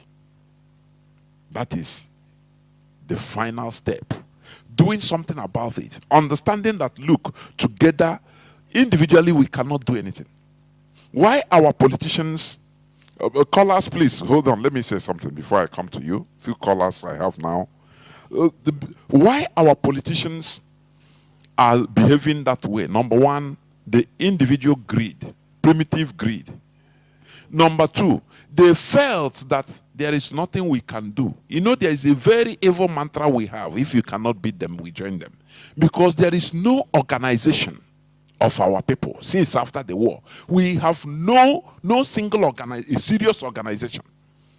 We left our organization in the hands of Nigerians, Nigeria that defeated us in order to organize us. How do you think? Would they organize us to our own benefit? No, that is why they are imposing political leaders on us, because we are not organized. So each and every one of us now start looking for his and her individual survival. And that is the worst thing that can happen to a race. Subjugated or subjected to individual survival, hustling, scavenging for living, individual. Once you have something for you and your family, you're okay. You don't care again about that. Is this the way, you know, the way they have, the cage they have put us into. That is why, you know, for once any politician hustle and goes up, become our killer's dear, he will now, the same way you boast as an individual, maybe a businessman or a successful entrepreneur that hustle on your own, try or at all odds and make money, boutique. That is the same thing with the politicians. They went to the route of politics, and they rose up. So they continue anything about their individual interests. The same way you too, as a businessman, you make money, you start hustling until you start going to China, making money. Now you come out to showcase your car, you showcase your mansion. It's some way a politician follow his own path and become a successful politician. So it's not out of your making. He hustled for it. He suffered for it. So he have to gain. So it has nothing to do with our collective interests. You don't have your interest to represent because you didn't put him there. Do you see how we are destroyed as a people? So getting us collectively becomes a war. Getting us to be in collectivity becomes a war. That is what Nigeria, the state Nigeria has put us into. It's very dangerous for a race. That is why they can use one person, or you know, he said he hustled, and the Chuku, God put him there, carry this governorship, come put on his domot. Say, how can no person, instead let Ali Igbo perish, let only him survive, he will be governor. That is hustling. The same way you showcase your hustle and pass Sahara Desert, swim Mediterranean Sea, enter Spain or Italy, and you know, you suffer all these things, and after you get paper, you start doing your business, making money, sending containers, become a big man, build your mansion at home, you showcase it, so it's the same thing, no difference, because it is about individuality, individual survival. Whether it's through Nigerian politics, so it's individual survival for an Igbo man. Whether it's through business, so it's individual survival for a man, or for an Igbo man. Whether it's through going to school, your father sponsored you, or your parents sponsored you to university, and you traveled abroad and start working, have nice work, and you made it. It's the same thing. All are the same. Until we come together. That is why I don't blame only our politicians. I don't blame them. It's our collectivity I'm blaming, everybody. We are guilty, all of us. We are guilty. Until we join hands together, that is why Mazi Nnamdi Kanu has written his name in the golden marble. I'm telling you. Because organizing us is very difficult. The political class, they don't care. They don't see what they are doing as representing you. The same way you are doing your business, you don't see it as you are doing business to represent the whole of Igbo people. No, that is the same thing. He's doing his own business. You are doing your own. the consciousness of being together, being galvanized together, pursuing one cause is what IPOB stands for. Caller on signal, please go on. Can you hear me? Caller on signal.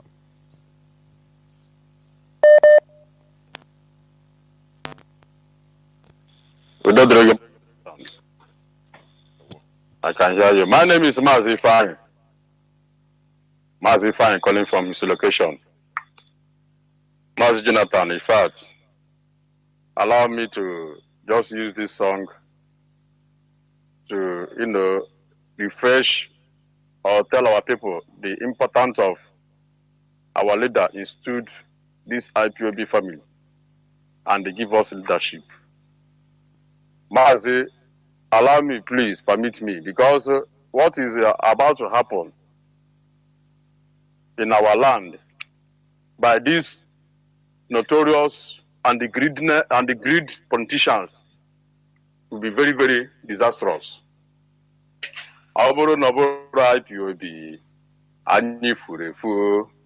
Ọbụrụ na ọbụrụ IPOB, anyị tọrọ atọ. Ọbụrụ na ọbụrụ IPOB, ele ebe anyị karị nọ, ọta ebe nwere ihe, ekele dịrị Chineke. Simple means that had it been that our leader did not organize or establish IPOB, what are we going to do in this present time, Mazi? What is our fate? Mazi, this problem started after the war. After the war, the so-called saboteurs did not eliminated. We did not eliminated the so-called saboteurs.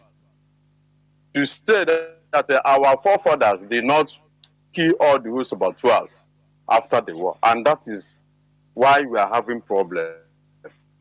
Mas only the saboteur that should face himself is a Ifajna, because his own is very, very clear that he sold his battalion in his way to Lagos.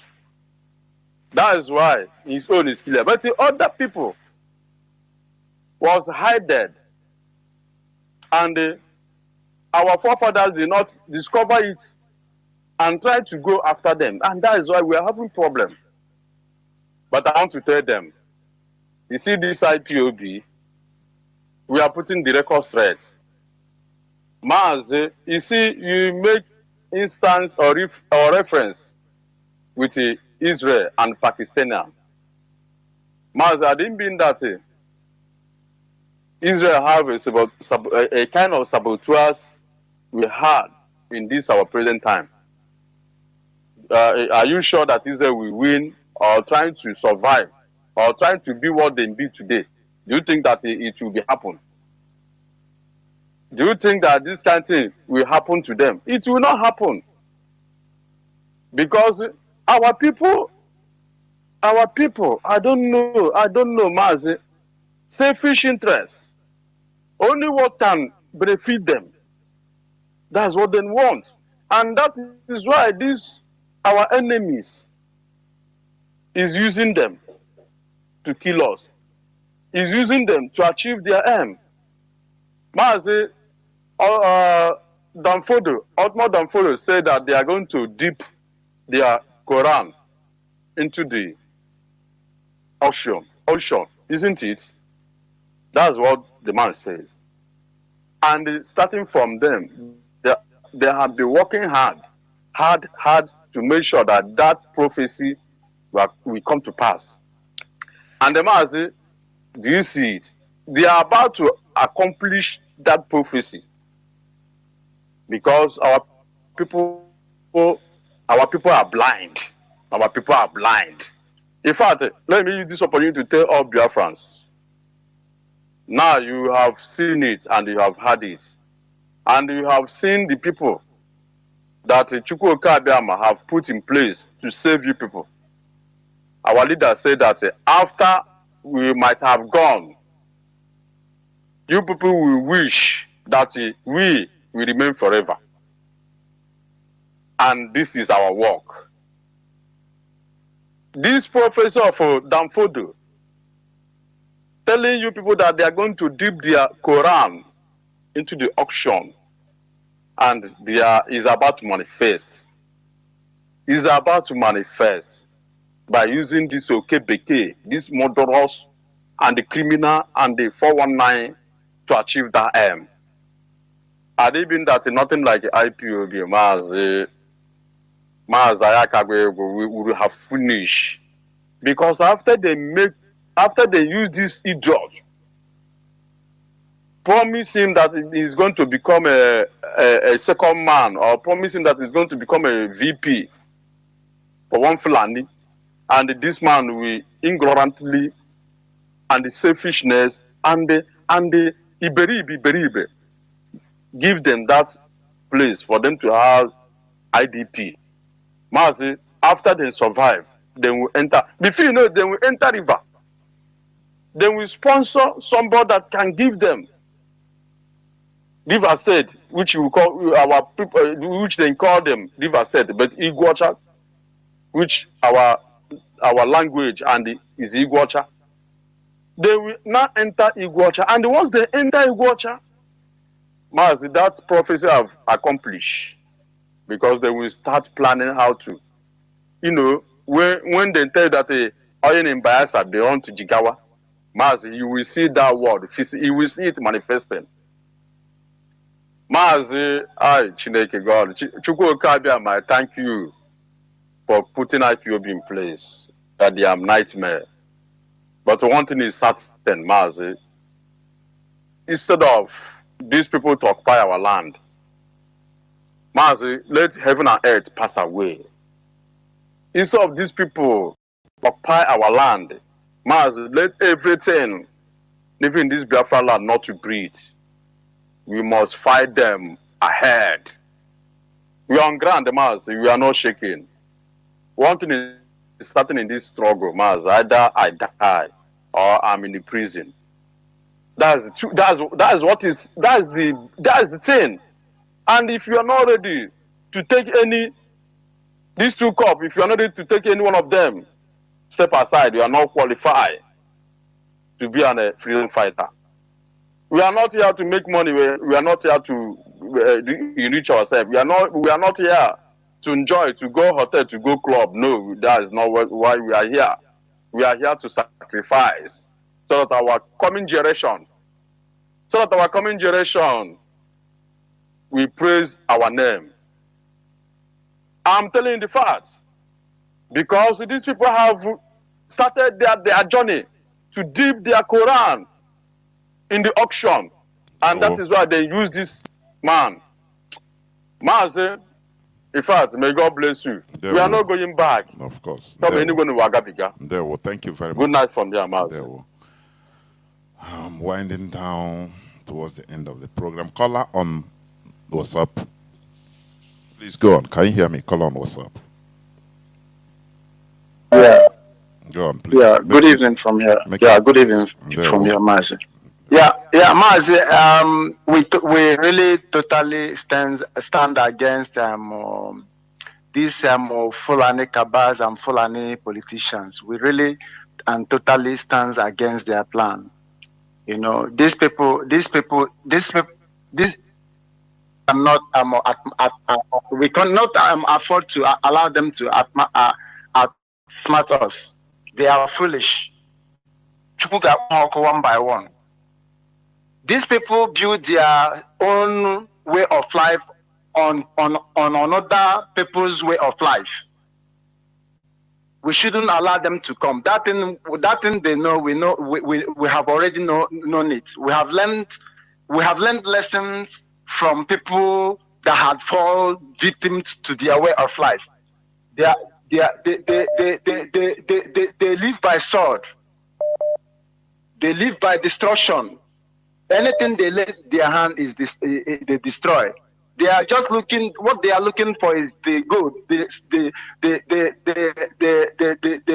What are they calling it? The mineral resources in Biafran land. That is what they are targeting. Nothing more. They are mad. They are crazy. We'll stand against against them head on. We have learned lesson. We have had people that fell victim towards this their mischievous politics.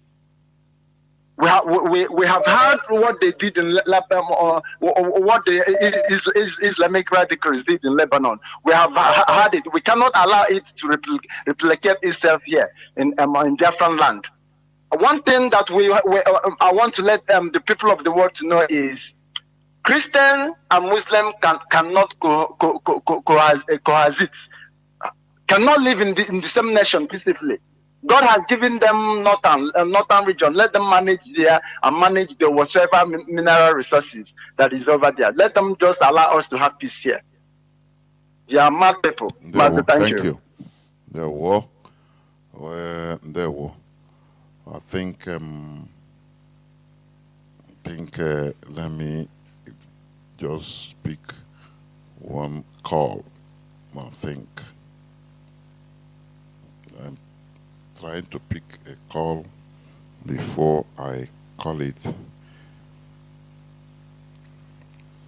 before I close the program. Caller on WhatsApp. Let me see.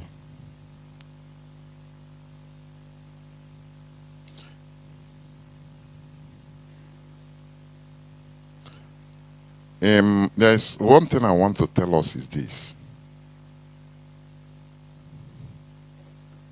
Okay. Caller on signal, please. You are the lost caller. Make it, I give you 2 minutes. 2 minutes, please. Go on. Ndewo nwa Chineke. Dodrege. Maazị Jonathan Chinedu. Great Biafran. Udo Chukwu Okuka abịa madụrụ ndị ọma na dị mma. My name remains Maazị Obaseju Ikem. I'm calling from blessed land of Biafra. Biafra is our religion. On this hallowed platform is where we worship. Eze Chukwu Okuka Abịama, the God of our land, the God of our ancestors, is our chi. Maazị Nnamdi Okwuchukwu Kanu Hamadike, one of Biafra land, is our leader. The DOS, the highest decision making in IPOB. I greet every one of you who are doing the needful. Maazị, let me comment about the issue of IDP camp that hopeless Ozodenjo wanted to bring down to IMO, to Biafra land. You know, this is what he promised them. You know, this is his now is the final tenor. He wanted to accomplish all his promise to them. But we IPOB, we know what we are. We are here to defend our land and make sure that terrorists did not enter our land. We are making it clear to Hope Uzodinma and those who are supporting him, especially religious leaders, those when he killed, that he will go to church, that will pray for him. We are making it clear for all of them that this time around, it does not matter. I said it, nobody will take an inch of our land. No Fulanis, no matter, no Yoruba bastard, all of them who hate Igbo people, thinking that they are, we told, let them take their own Nigerian left, leave us alone. People don't know that what we are passing through, no other tribe on this planet Earth is condone what we are condoning in this evil entity called Nigeria. Hope Uzodinma and your own religious leader who supported you to be in that seat, because somebody pray for you and provoke the way telling people now Hope Uzodinma is the new hope of Imo State. Now look at the hope. That is why everybody should know. No, you see religious leaders and politicians, all of them are the same thing. all of them are the same thing. All of them are walking the same direction. This is what makes us look like we are domiciled because of Christianity. That is, sometimes we said our leader made it open and pray. He just opened up for all of us. He said in the book of Biafra, he said, no forgiveness. Said we don't forgive. No forgiveness in our dictionary. You see, whatever you are doing, we are marking to you. You can never run away from everything you committed in our land. We come after you, no matter what. So, this thing, we tell the whole world why we are here. We are here to take our destiny, to control our destiny. We are here to control our destiny, not all those ones. You know, olden days, when our people know who they are called Alukwesi. When all these things is run away from evil. But today, religious bigot, Christianity make us to know that somebody can kill you 100 times. You continue forgiving them. That is why everybody is coming to destroy us and nothing happened. Let me ask them, those people that are giving, you see this religious leaders and the politicians, when they are occupying a seat, if they wanted to swear in, they will use Bible. This one is Quran. If Moses wanted to take the leadership, they swear. They know this thing is a camouflage. They know that it is not, that thing is not working in their life. That is why everybody is running into that place, because that place where they cage everybody, and the people who capitalize the evil continue growing in our land. So great Biafrans, the only thing is that stay together with our leadership. Go to your own unit. Go to your own unit. Go to your zone. Rebuild yourself. And, checkmate what is happening in our land. These people, they did not reach any 5%. Why must you afraid 1%? Because he obo a governor. He can come out and sell the land or sell our land because of his governor. He can come and destroy our lands because he's a governor. 80 good years in Ango without suffering it. No, it cannot happen.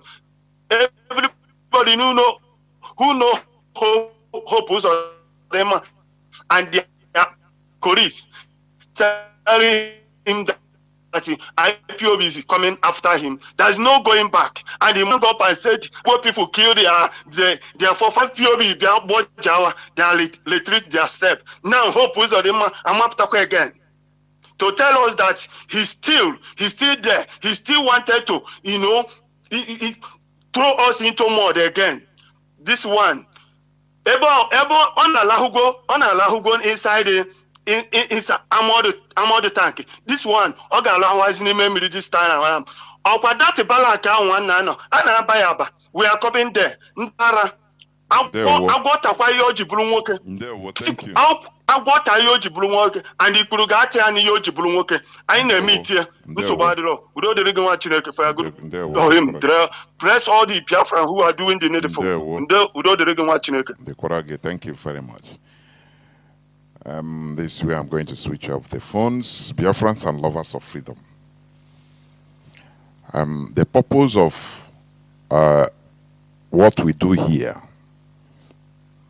it is not only to, first of all, to raise awareness, but it doesn't end there, because I know our sentiments will go high, our emotions will go high, but what makes us outstanding is to convert that our emotions into practicality. That is the thing. Otherwise, without helping, without contributing your own quota, whatever you are saying, whatever your emotions are, is amounts to nothing. Nada, yeah, nothing. Are you hearing me?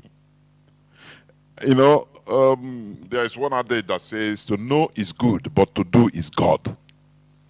because God is practical. That's it. If we continue only being annoyed and expressing it, only talking, without doing anything, it amounts to nothing. That is why you should be contributing your quota in order to make sure that what we are saying, we go practical. That we are, we are fighting for survival. Oh. Are you hearing me? Many of our people have given up to faith. Like these people we call politicians. The same thing, I'm not blaming only the politicians. What about others? I am blaming the generality of us.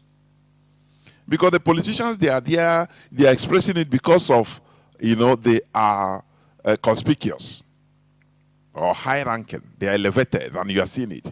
What about other people? What about the generate? It's the mentality. As you are doing buying and selling, making money, so the politician is doing his own, making money for his own personal interest, not for our own personal, not for our own collective interest, nothing. So it is high time for this awareness to, go to another level of practicality. And what is that practicality? To support what we are doing, because IPOB, that IPOB is leading this struggle. Support any way you could. Support, either privately or secretly or overtly, as you may like it. That is it. Because what we are doing, it needs finance, it needs funding. Without fund, we go nowhere. You can only talk, and there ends it. This broadcast I'm doing, it is money. And I'm taking responsibility of it. IPOB is paying nothing. Since 2019, I started broadcasting. I spent the whole expenses, paying bills about the broadcast, internet, every wire, every gadget, I pay it by myself. So it's one of those things for you to understand. And also contribute to our family.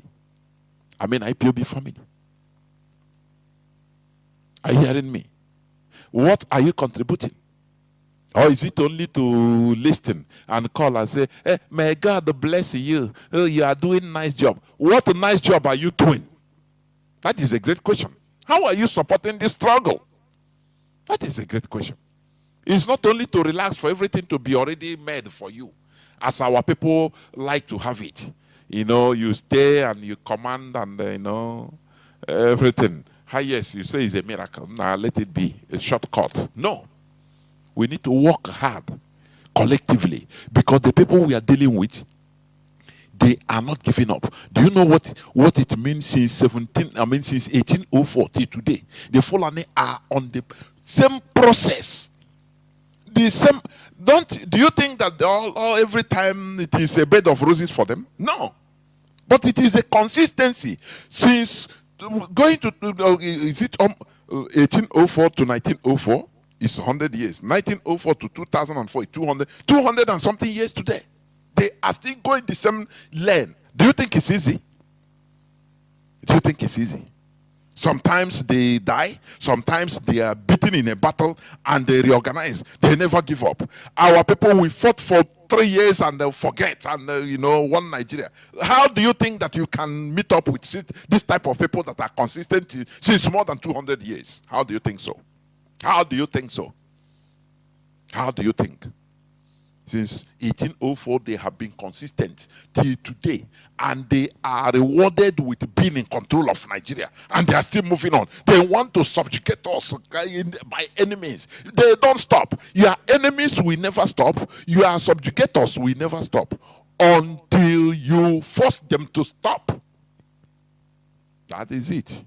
If you think, that's why, if you think that only with prayer You pray for your enemies, our collective enemy, you command them. Fire will burn them. This and that we do. That is nonsense. We must rise up and do something, as we are doing. IPOB is championing it. We must rise up. Without it, you or anything, whether prayer is babash nonsense. I am saying it because he never work. Prayer, all this prayer without nothing, never work for any race. Never. It's nonsense. We must face that inconvenience and do it. Our leader is at the forefront, suffering. Yes, he is in the DSS dungeon suffering.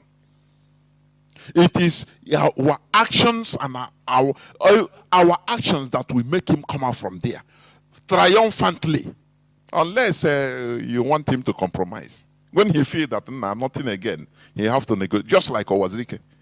But it will never happen because we know Mazio, we know Nyundu. So it is for us to rise up, not only staying in your soft corner, in your bed, in your parlor after going walk and eating kwabi. You say, now we will kill him. We will rise up. We will kill him. May on rise up. And after you go back and you do nothing. You do nothing. You what is your? Ask yourself tonight. I want you to ask yourself this evening. What are you contributing to our collective effort? It's a rhetorical question you need to ask yourself. Anybody that wants to give something either covertly or overtly, secretly or openly, you can inbox me. You can inbox me on my studio, on the studio line. WhatsApp and Signal line is +61 405 142 547. We also have PayPal in radio www.ipob.org. You can go there. If you can send money through PayPal, you send. If it is too huge money that cannot, or there is a way, anyhow, you tell us, contact, you make contact. What we are doing requires money. It's a serious business. Survival of a nation. We are under occupation. We are seriously under occupation. And we need to liberate ourselves. Otherwise, nobody will do it for us. This is where I'm going to stop. You use your tongue to count your seed, as we used to say. Not only talking, coming to express your anger, and do it, let the practicality speak. That's it. Biafra remains our ideology. Biafra is our religion. Biafra is everything we have. Biafra is everything. Therefore, we must continue in making sure that Biafra is restored, because we will never stop. After all, the Fulani, they have been fighting since 1704 to death, more than 200 years, to take over our land. Do you think it's easy? Yes, it's no. Why should we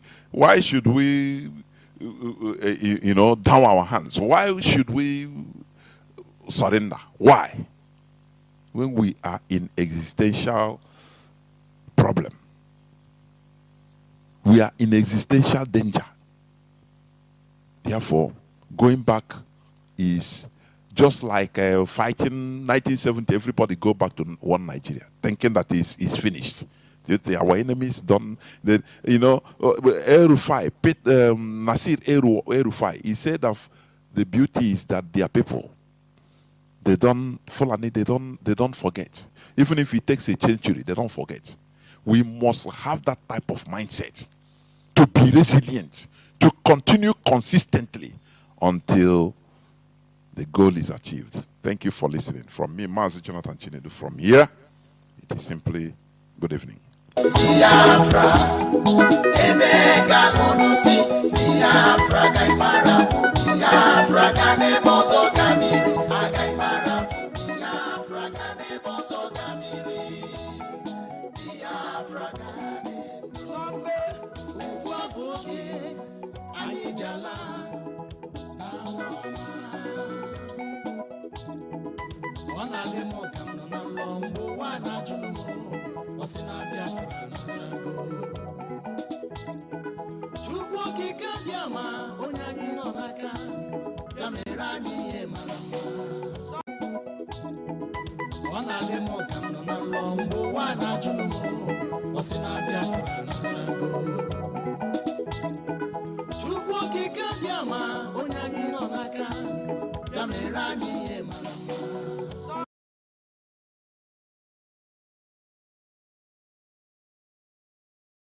First month being January 2023. Tata Bobo Chiori.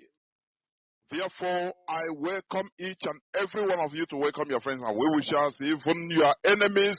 Do not deny them listening onto this hallowed platform, because this is the voice of freedom.